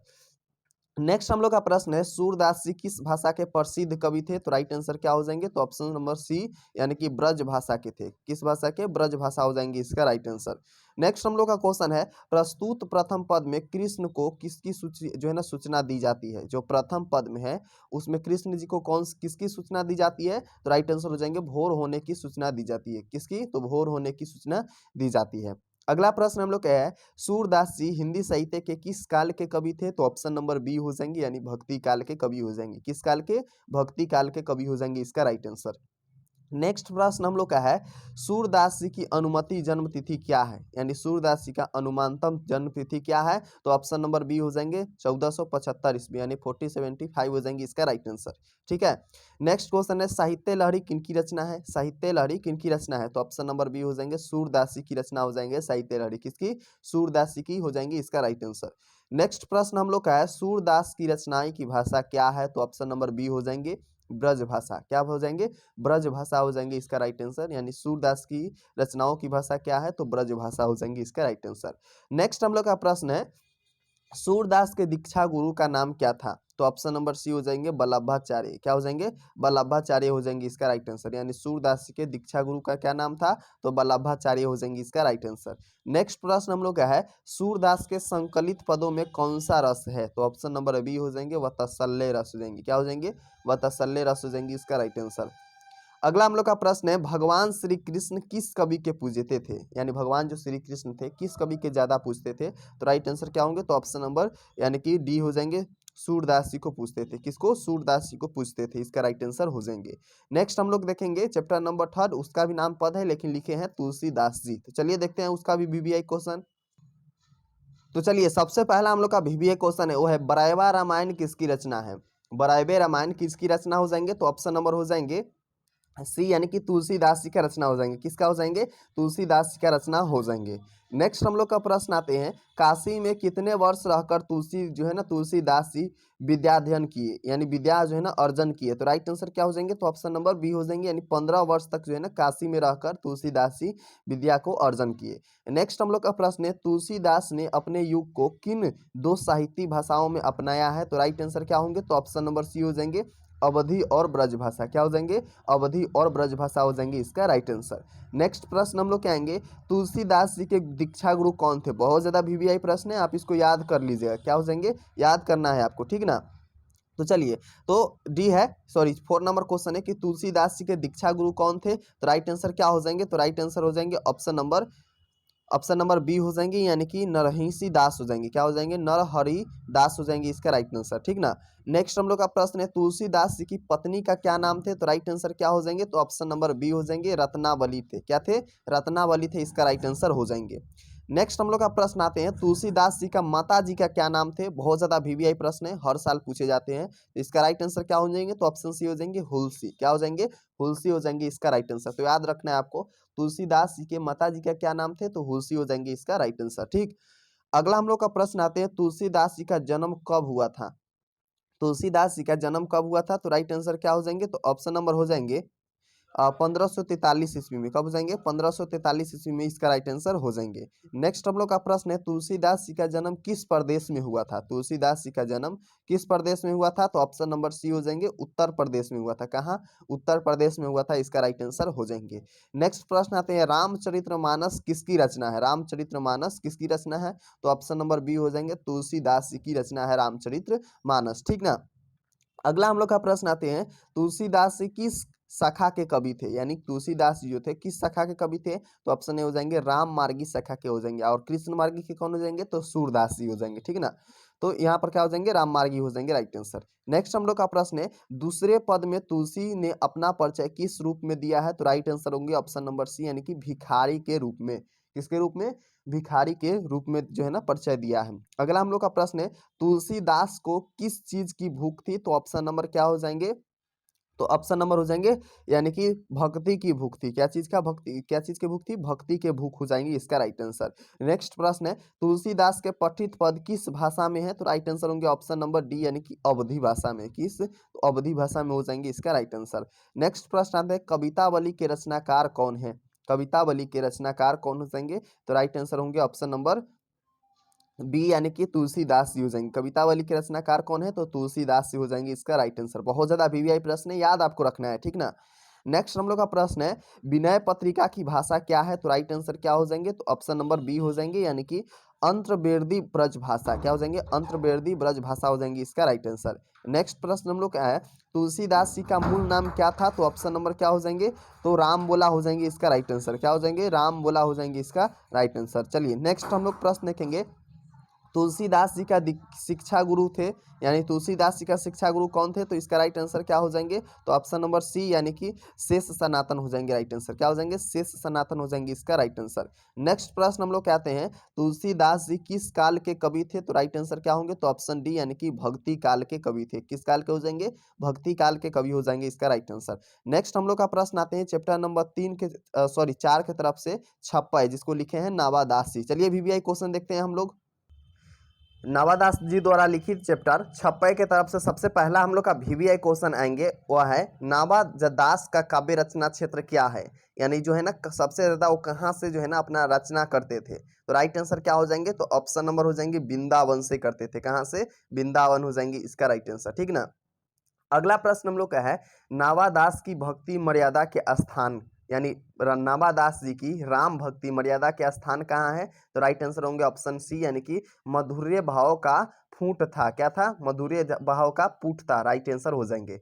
नेक्स्ट हम लोग का प्रश्न है, नावादास जी किस धारा के संत थे, तो राइट आंसर क्या हो जाएंगे, तो ऑप्शन सी हो जाएंगे, यानी कि वैष्णव दर्शन के। क्या हो जाएंगे, वैष्णव दर्शन हो जाएंगे, इसका राइट आंसर। नेक्स्ट हम लोग का प्रश्न है, बीजक के रचयिता कौन है, तो राइट आंसर होंगे ऑप्शन नंबर बी, यानी कि कबीर दास जी हो जाएंगे। क्या हो जाएंगे, कबीर दास जी हो जाएंगे, इसका राइट आंसर। अगला प्रश्न आते हैं, छप्पे शीर्षक के रचयिता कौन है, तो ऑप्शन नंबर राइट आंसर हो जाएंगे, छप्पे के कौन लिखे हुए हैं, तो नावादास जी लिखे हुए हैं। तो याद रखना है, छप्पे का रचयिता कौन हो जाएंगे, तो नावादास जी हो जाएंगे।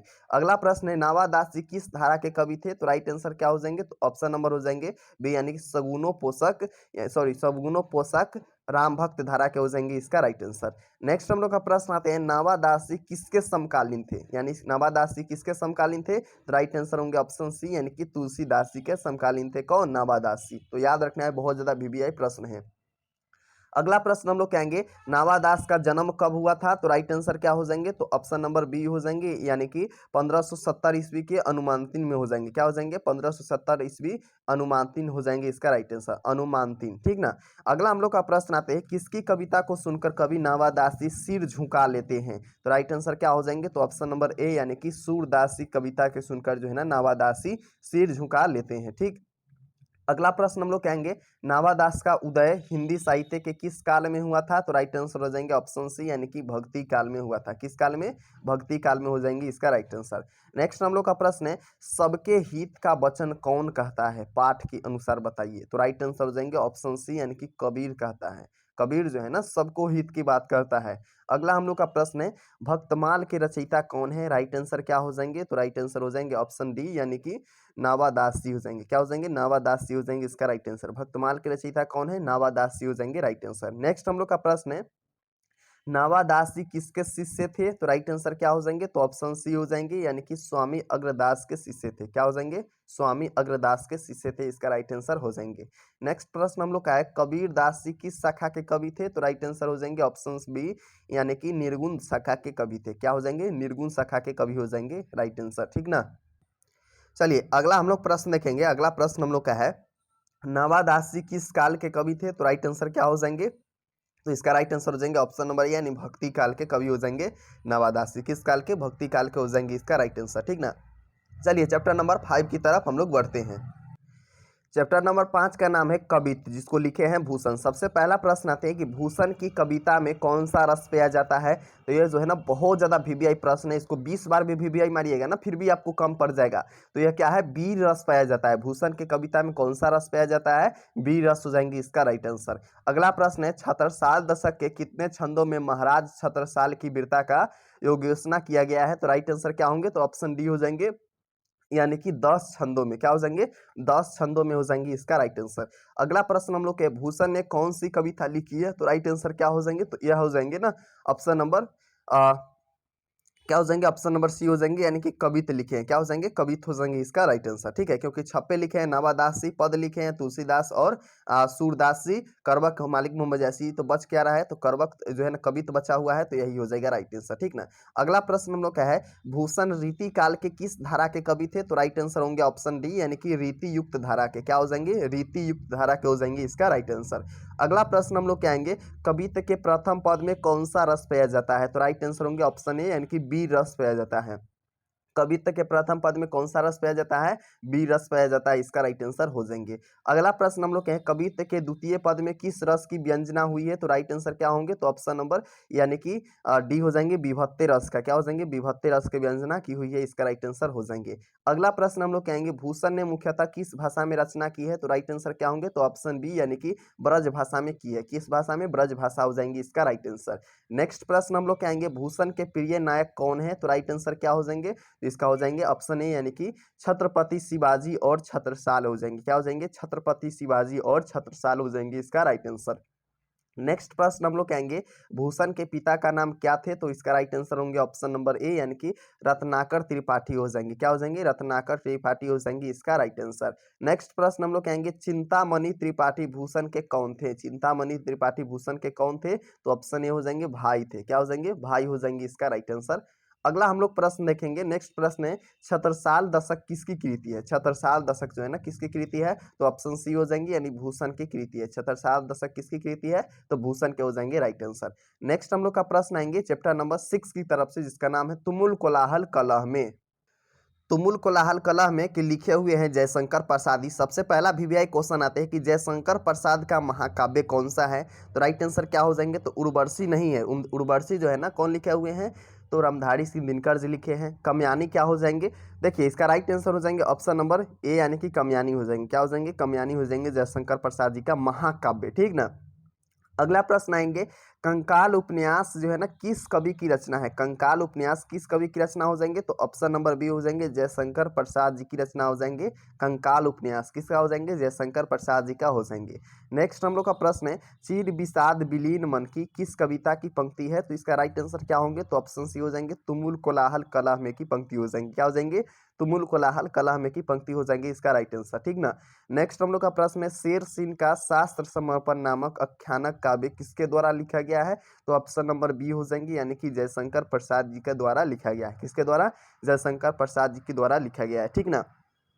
अगला प्रश्न हम लोग क्या आएंगे कि आंसू किसकी रचना है। बहुत ज्यादा वीवीआई प्रश्न है। आंसू किसकी रचना हो जाएंगे? तो जयशंकर प्रसाद जी लिखे हुए हैं आंसू। कौन लिखे हैं? जयशंकर प्रसाद जी लिखे हुए हैं, इसका राइट आंसर हो जाएंगे। अगला प्रश्न हम लोग कहेंगे जयशंकर प्रसाद ने कौन सी कविता लिखी है। तो इसका राइट आंसर होंगे ऑप्शन नंबर बी, यानी कि तुमुल कोलाहल कलह में लिखे हैं। कौन? तुमुल कोलाहल कलह में लिखे हैं, इसका राइट आंसर हो जाएंगे। नेक्स्ट हम लोग का प्रश्न है कि जयशंकर प्रसाद का जन्म कब हुआ था। तो ऑप्शन नंबर सी हो जाएंगे, यानी कि 1989 ईस्वी में हुआ था। कब हुआ था? 1989 ईस्वी हो जाएंगे इसका राइट आंसर। नेक्स्ट प्रश्न हम लोग क्या आएंगे कि जयशंकर प्रसाद के पितामह कौन थे। तो राइट आंसर क्या हो जाएंगे? तो ऑप्शन ए हो जाएंगे, यानी कि शिवरत्न साहू हो जाएंगे। क्या हो जाएंगे? शिवरत्न साहू हो जाएंगे इसका राइट आंसर। यानी जयशंकर प्रसाद जी का पिताजी का नाम क्या थे? तो शिवरत्न साहू हो जाएंगे इसका राइट आंसर। नेक्स्ट प्रश्न आएंगे जयशंकर प्रसाद जो है ना कितने वर्ष की अवस्था में पिता जो है ना पिताहीन हुए। तो इसका राइट आंसर क्या होंगे? तो ऑप्शन नंबर बी हो जाते हैं, यानी 12 वर्ष की हो जाएंगे। इसका राइट आंसर क्या हो जाएंगे? 12 वर्ष के हो जाएंगे, ठीक ना। अगला प्रश्न हम लोग कहेंगे कि जयशंकर प्रसाद जी हिंदी साहित्य के किस काल के कवि थे? तो राइट आंसर होंगे ऑप्शन नंबर सी, यानी कि आधुनिक काल के कवि थे। क्या हो जाएंगे? आधुनिक काल के। देखिए हम लोग जो है ना आप लोग के लिए इतना मेहनत करते हैं, आप जा करके इस चैनल पर चेक कर लीजिएगा, हर सब्जेक्ट का हमने वन शॉट वीडियो ला दिया है, जिसमें टोटल आपको कंप्लीट चैप्टर करा दिए, फिर भी आप लोग वीडियो को लाइक नहीं करते हैं। आप लोग के लिए लगातार हम 2-2 3-3 आवर्स लगातार बोलते हैं, फिर भी आप लोग को जो है ना थोड़ा भी क्या नहीं आती है, दया नहीं आती है, और आप लोग जो है ना लाइक नहीं करते हैं। बस मेहनत की जो है ना आप लोग लाइक वगैरह करते हैं तो हम लोग को भी मोटिवेशन मिलता है, जिससे हम लोग और आपके लिए बेहतर कंटेंट लाने की कोशिश करते हैं और लाते भी हैं। तो आप लोग वीडियो को लाइक ज़रूर किया कीजिए, ठीक ना, ताकि हम लोग के मोटिवेशन जो है ना थोड़ा हाई रहे, ठीक ना। तो आप लोग वीडियो को जल्दी से लाइक कर दीजिए जो लोग नहीं किए हैं, ठीक ना। आई होप कि आप लोग कर दिए होंगे, जो लोग नहीं किए उसके लिए यह था, ठीक ना। तो चलिए नेक्स्ट हम लोग क्वेश्चन देखेंगे, प्रसाद जी की किस कृति पर आधुनिक मानव सभ्यता का मार्मिक समीक्षा की गई है? तो इसका राइट आंसर क्या होंगे? तो ऑप्शन नंबर डी हो जाएंगे, कामयानी पर हो जाएंगे। क्या हो जाएंगे? कामयानी हो जाएंगे इसका राइट आंसर। नेक्स्ट क्वेश्चन रहेंगे, कौन सी रचना जयशंकर प्रसाद की नहीं है? तो राइट आंसर क्या होंगे? तो ऑप्शन नंबर बी हो जाएंगे, सूर सागर हो जाएंगे, नहीं है। क्या हो जाएंगे? सूर सागर हो जाएंगे, इसका राइट आंसर नहीं है, ठीक ना। अगला क्वेश्चन है, तुमुल कोलाहल कला में प्रसाद जी की किस जो है ना रचना से ली गई है? तो राइट आंसर क्या होंगे? तो ऑप्शन सी, यानी कि कामयानी से ली गई है। किस रचना से? कामयानी से हो जाएंगे इसका राइट आंसर। अगला प्रश्न हम लोग कहेंगे, जयशंकर प्रसाद ने किस भाषा में काव्य रचना की है? तो राइट आंसर क्या होंगे? तो ऑप्शन नंबर बी हो जाएंगे, यानी कि खड़ी बोली में। क्या हो जाएंगे? खड़ी बोली हो जाएंगे इसका राइट आंसर।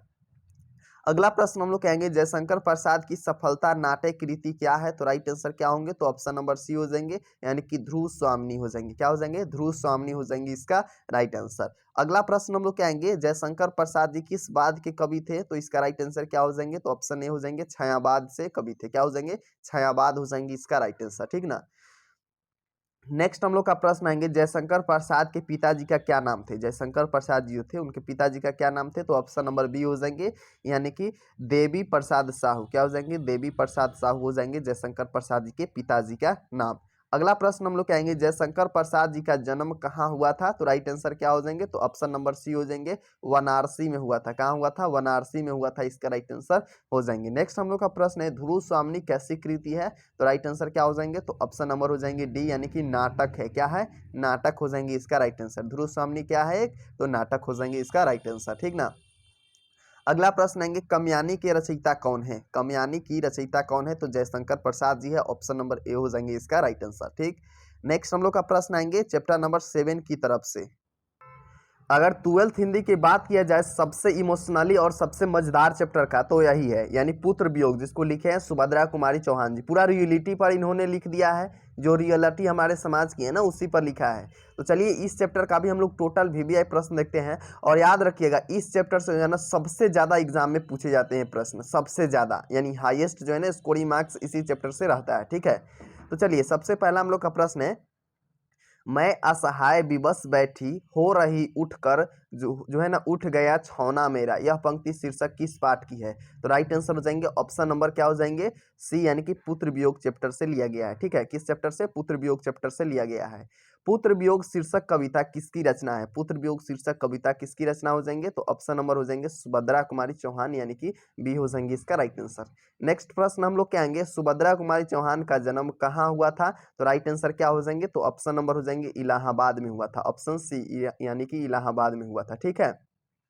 अगला प्रश्न है, सुभद्रा कुमारी चौहान को किस पार्टी का जो है ना MLA चुना गया? किस पार्टी का ML चुना गया? तो इसका राइट आंसर क्या हो जाएंगे? तो ऑप्शन नंबर हो जाएंगे डी, यानी कि कांग्रेस पार्टी की ओर से सुभद्रा कुमारी चौहान को जो है ना ML पार्टी के लिए चुना गया था, ठीक है।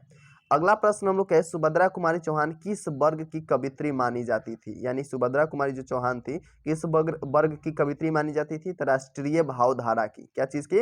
राष्ट्रीय भावधारा की हो जाएंगे इसका राइट आंसर। अगला प्रश्न हम लोग कहेंगे, सुभद्रा कुमारी चौहान के अनुसार माँ के लिए अपने जो है ना मन को समझाना कब कठिन हो जाता है? तो बेटे की मृत्यु के बाद, क्या हो जाएंगे राइट आंसर? पुत्र की मृत्यु के बाद हो जाएंगे इसका राइट आंसर, ठीक है।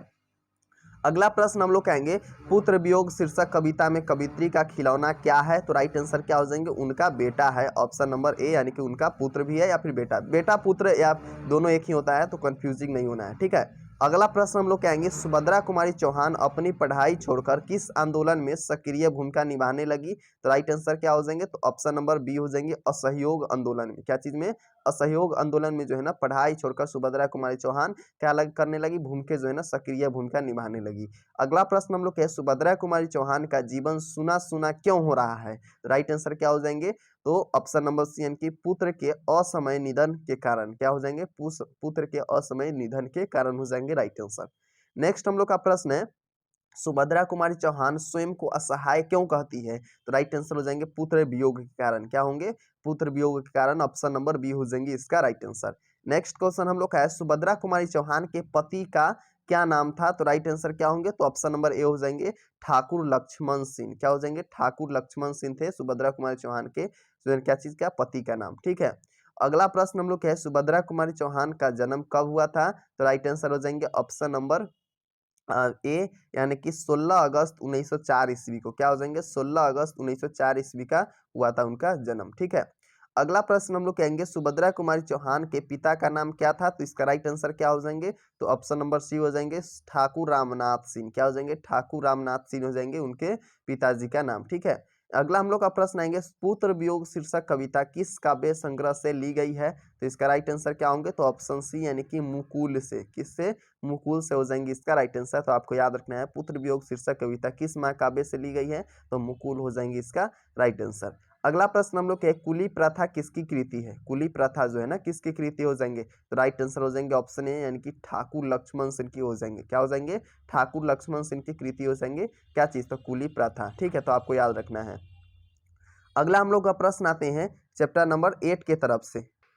चैप्टर नंबर 8 का नाम है उषा, जिसको लिखे हुए हैं कौन, शमशेर बहादुर सिंह। सबसे पहला प्रश्न आते हैं, इतने पास अपने शीर्षक संकलन किस कवि की द्वारा लिखा गया है? इतने पास अपने किस जो है ना शीर्षक किस संकलन किस कवि के द्वारा लिखा गया है? तो राइट आंसर हो जाएंगे ऑप्शन नंबर डी यानी कि शमशेर बहादुर सिंह जी के द्वारा लिखे गए हैं।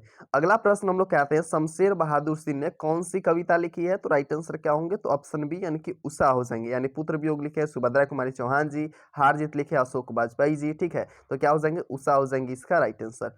अगला प्रश्न हम लोग कहेंगे कि शमशेर बहादुर सिंह को हिंदी साहित्य में क्या कहा जाता है? तो राइट आंसर क्या होंगे, तो ऑप्शन नंबर सी यानी कि कवियों के कवि कहा जाता है शमशेर बहादुर सिंह को। ठीक है, एग्जाम में अगर पूछे जाएंगे कवियों के कवि किसे कहा जाता है, तो आपको याद रखना है शमशेर बहादुर सिंह को कवियों के कवि कहा जाता है।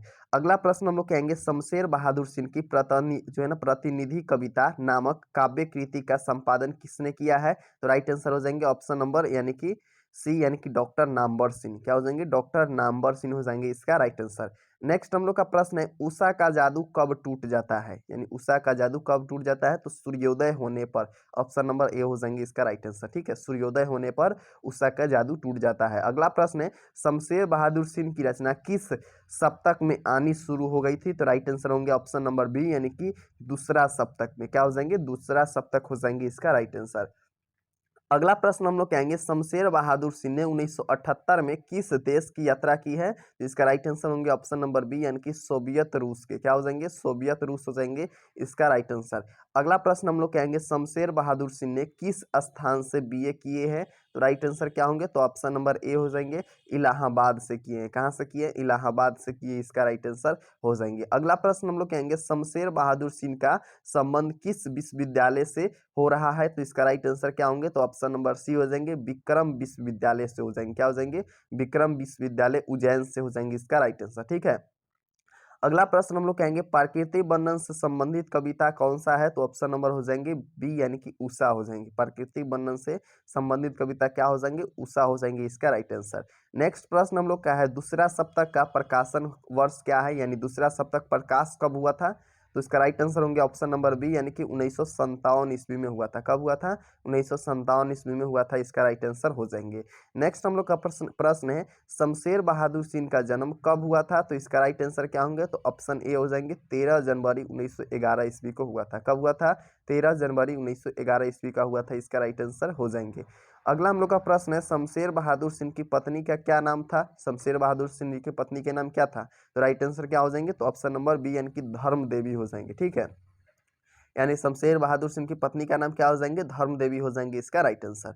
नेक्स्ट हम लोग का प्रश्न आएंगे, सुकून की तलाश किसकी रचना है, सुकून की तलाश किसकी रचना है, तो इसका राइट आंसर होंगे ऑप्शन नंबर सी यानी कि इकबाल की रचना है। किसका हो जाएंगे, इकबाल की रचना हो जाएंगे सुकून की तलाश।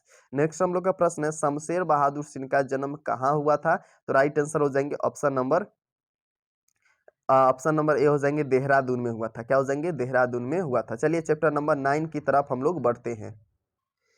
तो चैप्टर नंबर 9 का नाम है जन जन का चेहरा एक। तो सबसे पहला हम लोग का प्रश्न आते हैं यहाँ पर कि मुक्ति बोध का जन्म स्थल क्या है, तो राइट आंसर क्या हो जाएंगे, तो ऑप्शन नंबर हो जाएंगे इसका राइट आंसर यानी कि बी यानी कि सयोपुर। क्या हो जाएंगे right answer, option number B हो जाएंगे सयोपुर हो जाएंगे इसका राइट आंसर। ठीक है, अगला हम लोग का प्रश्न आते हैं, हिंदी साहित्य में गजानन मानव मुक्ति बोध का उदय कैसे कवि के रूप में हुआ है, तो ऑप्शन नंबर ए हो जाएंगे प्रयोगवादी के रूप में हुआ है। कैसे, तो प्रयोगवादी के रूप में हुआ है, इसका राइट आंसर हो जाएंगे।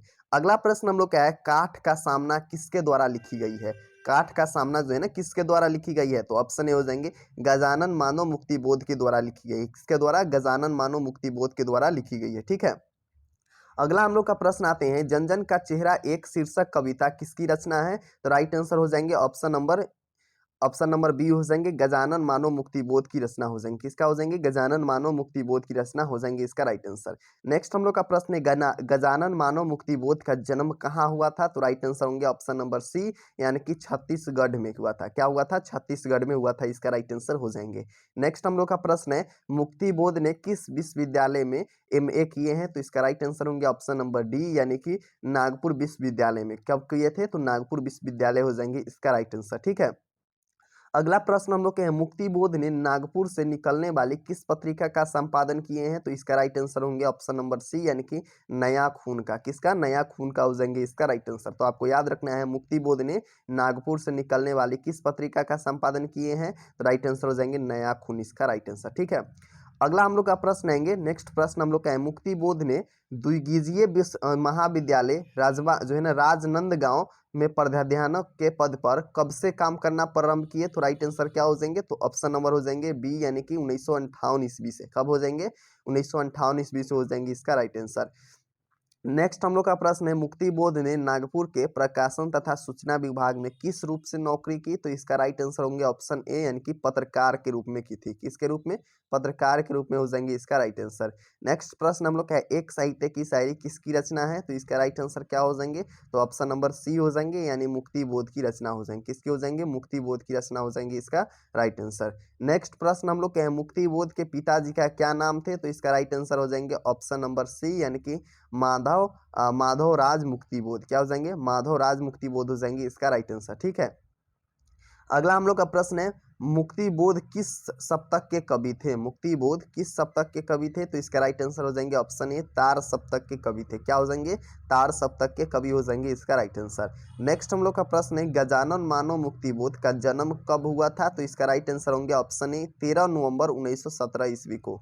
कब हुआ था, 13 नवंबर 1917 ईस्वी हो जाएंगे, इसका राइट आंसर। तो आपको याद रखना है, गजानन मानव मुक्ति बोध का जन्म कब हुआ था, तो 13 नवंबर 1917 ईस्वी हो जाएंगे, इसका राइट आंसर। नेक्स्ट प्रश्न हम लोग का है, मुक्ति बोध का माँ का नाम क्या था, तो इसका राइट आंसर हो जाएंगे ऑप्शन नंबर बी यानी कि पार्वती बाई। क्या हो जाएंगे, पार्वती बाई हो जाएंगे, इसका राइट आंसर। यानी मुक्ति बोध के माता जी का क्या नाम थे, तो पार्वती बाई हो जाएंगे, इसका राइट आंसर। ठीक है, अगला हम लोग प्रश्न रखेंगे, मुक्ति बोध ने किसका संपादन किया है, तो राइट आंसर क्या हो जाएंगे, तो ऑप्शन नंबर बी यानी कि नया खून को संपादन कौन किए है, तो मुक्ति बोध किए है। ठीक है, कौन किए हैं, मुक्ति बोध हो जाएंगे, इसका राइट आंसर।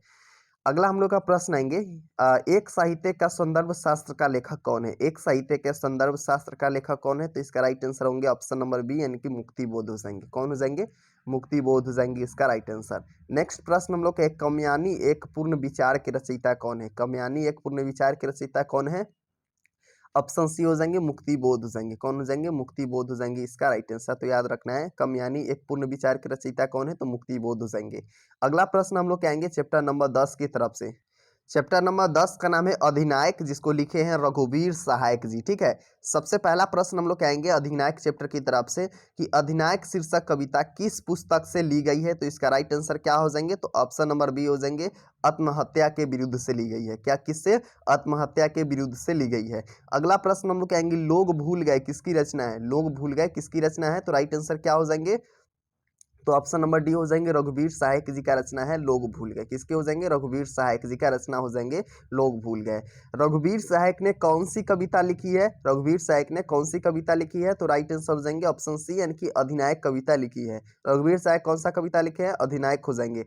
अधिनायक शीर्षक कविता किस तरह की कविता है? तो राइट आंसर हो जाएंगे ऑप्शन नंबर राइट आंसर हो जाएंगे ऑप्शन नंबर बी, यानी कि व्यव्य प्रधान हो जाएंगे। राइट आंसर क्या हो जाएंगे? व्यव्य प्रधान हो जाएंगे, इसका राइट आंसर। नेक्स्ट क्वेश्चन हम लोग का है, रघुवीर सहायक किस काल के कवि थे? तो इसका राइट आंसर क्या हो जाएंगे? तो ऑप्शन ए हो जाएंगे, यानी कि आधुनिक काल के कवि हो जाएंगे। किस काल के? आधुनिक काल के कवि हो जाएंगे, इसका राइट आंसर।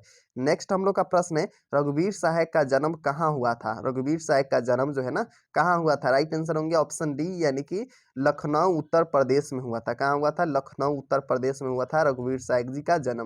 नेक्स्ट प्रश्न हम लोग का है, रघुवीर सहायक ने एमए किस विश्वविद्यालय से किए हैं? रघुवीर सहायक ने एमए किस विश्वविद्यालय से किए हैं? तो ऑप्शन बी हो जाएंगे, लखनऊ विश्वविद्यालय से किए हैं। किस विश्वविद्यालय से? लखनऊ विश्वविद्यालय, लखनऊ से किए हुए हैं। ठीक है, अगला हम लोग का प्रश्न आते हैं, अधिनायक कौन है? अधिनायक जो है ना कौन है? तो राइट आंसर क्या हो जाएंगे? तो ऑप्शन सी हो जाएंगे, यानी कि सत्ताधारी वर्ग है। क्या हो जाएंगे? सत्ताधारी वर्ग हो जाएंगे अधिनायक। अगला प्रश्न हम लोग कहेंगे, प्रस्तुत कविता अधिनायक में हरचरना किसकी प्रतिनिधि है? तो राइट आंसर होंगे ऑप्शन ए, यानी कि आम आदमी की प्रतिनिधि है। किसका हो जाएंगे?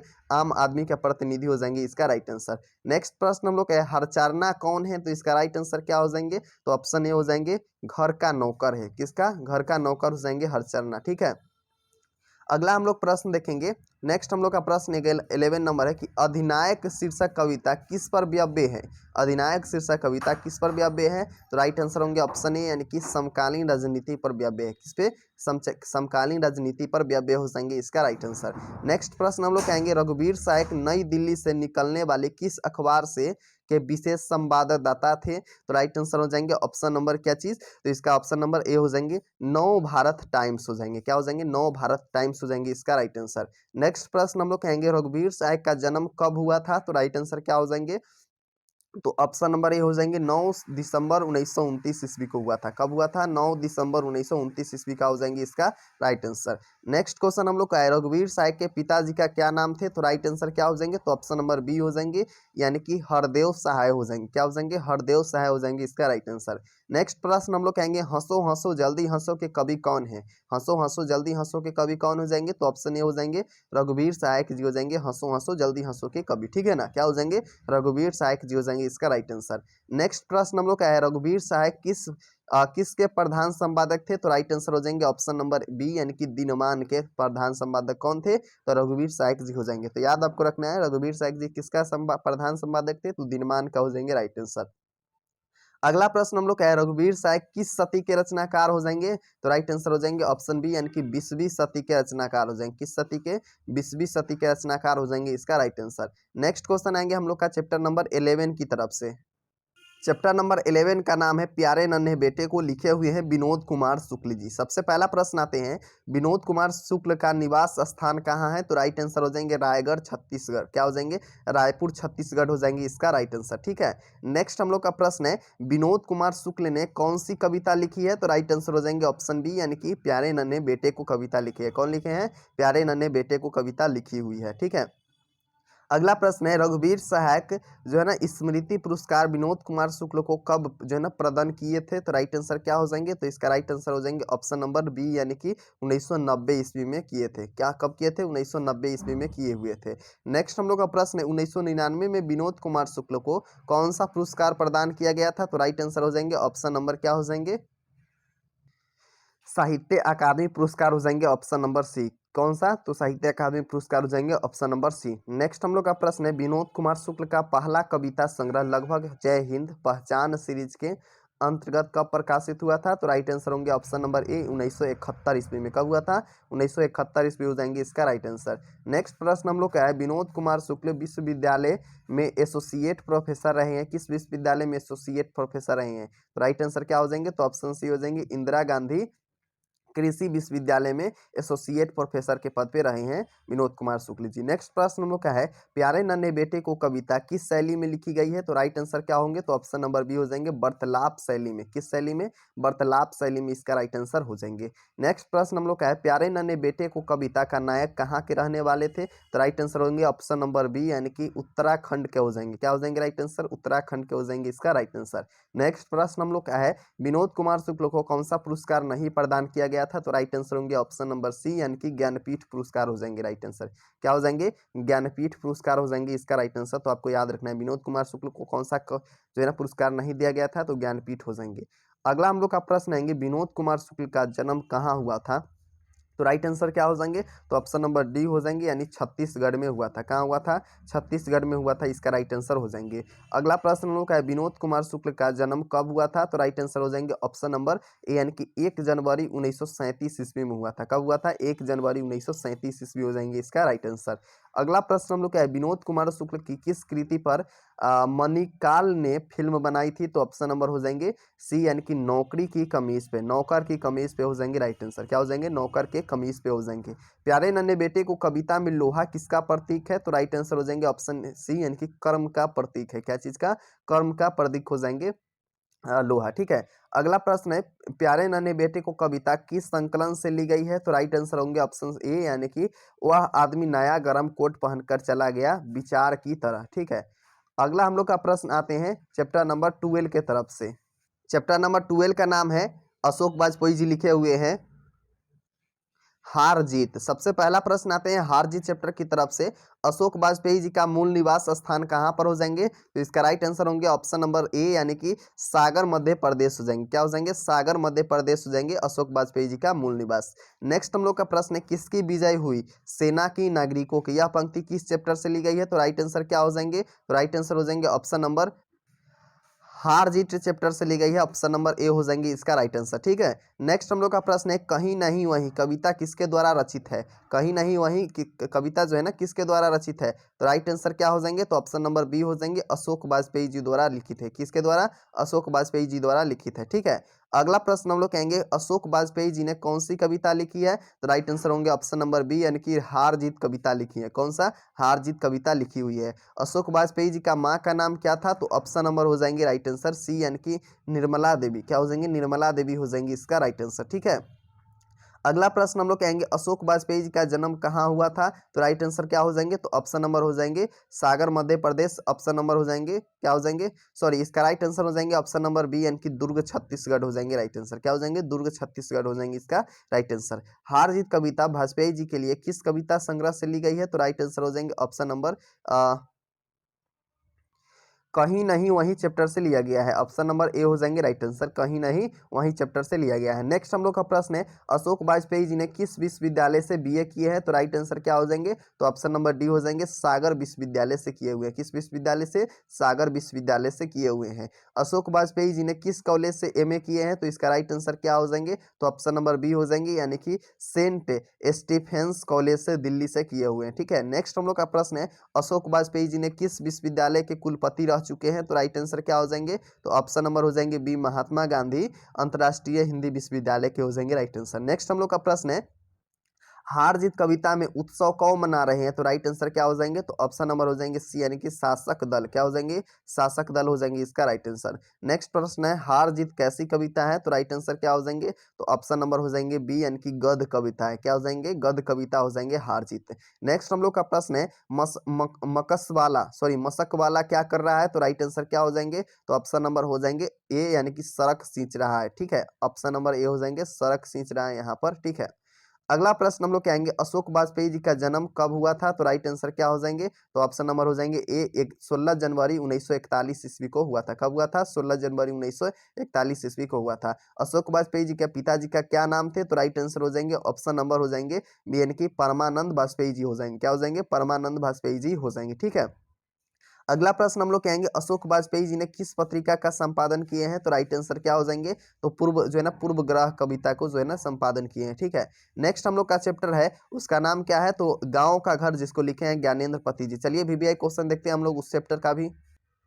तो इस वीडियो में हमने एक चैप्टर को छोड़ दिया है, किसी और वीडियो में हम मेंशन कर लेंगे जिसमें हम सब्जेक्टिव क्वेश्चन लाएंगे ना, उसमें हम टोटल मेंशन कर लेंगे एक चैप्टर का ऑब्जेक्टिव, यानी कि गांव का घर का ऑब्जेक्टिव और सब्जेक्टिव, ठीक है।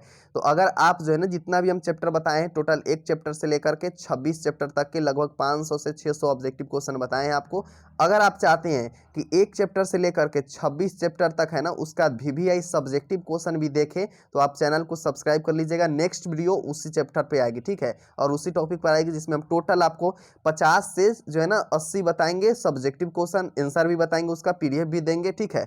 और उसमें हम टोटल आपको हिंदी का वीवीआई क्वेश्चन बता देंगे। उसके बाद आपका हिंदी का जो है ना खेला खत्म हो जाएगा। यहाँ से आपको 50 मार्क्स तो कंप्लीट हो ही गया, 50 मार्क्स का रह गया, तो उसका भी हम खेला खत्म कर देंगे नेक्स्ट वीडियो में, ठीक है। अभी तक आप वीडियो को लाइक नहीं किए तो जल्दी से आप लाइक कर लीजिए, जल्दी से कीजिए।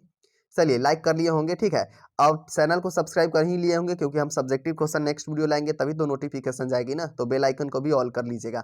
और कम से कम 2-3 दोस्तों के साथ इस वीडियो को शेयर भी कर दीजिएगा प्लीज़, ठीक है, क्योंकि कहते नहीं है कि शेयर कीजिएगा तभी इस पर ज़्यादा इंगेज आ पाएगी और आप लोग जो है ना ज़्यादा से ज़्यादा इस वीडियो को देख पाएंगे, ठीक है। और हाँ, कमेंट करके वह जरूर बताइए यह वीडियो आपको कैसा लगा। और पीडीएफ लेने के लिए टेलीग्राम पर जाइए, लिंक डिस्क्रिप्शन और पिन कमेंट में मिल जाएगा, आप जाकर के वहाँ से टेलीग्राम पर इसका पीडीएफ ले सकते हैं। टोटल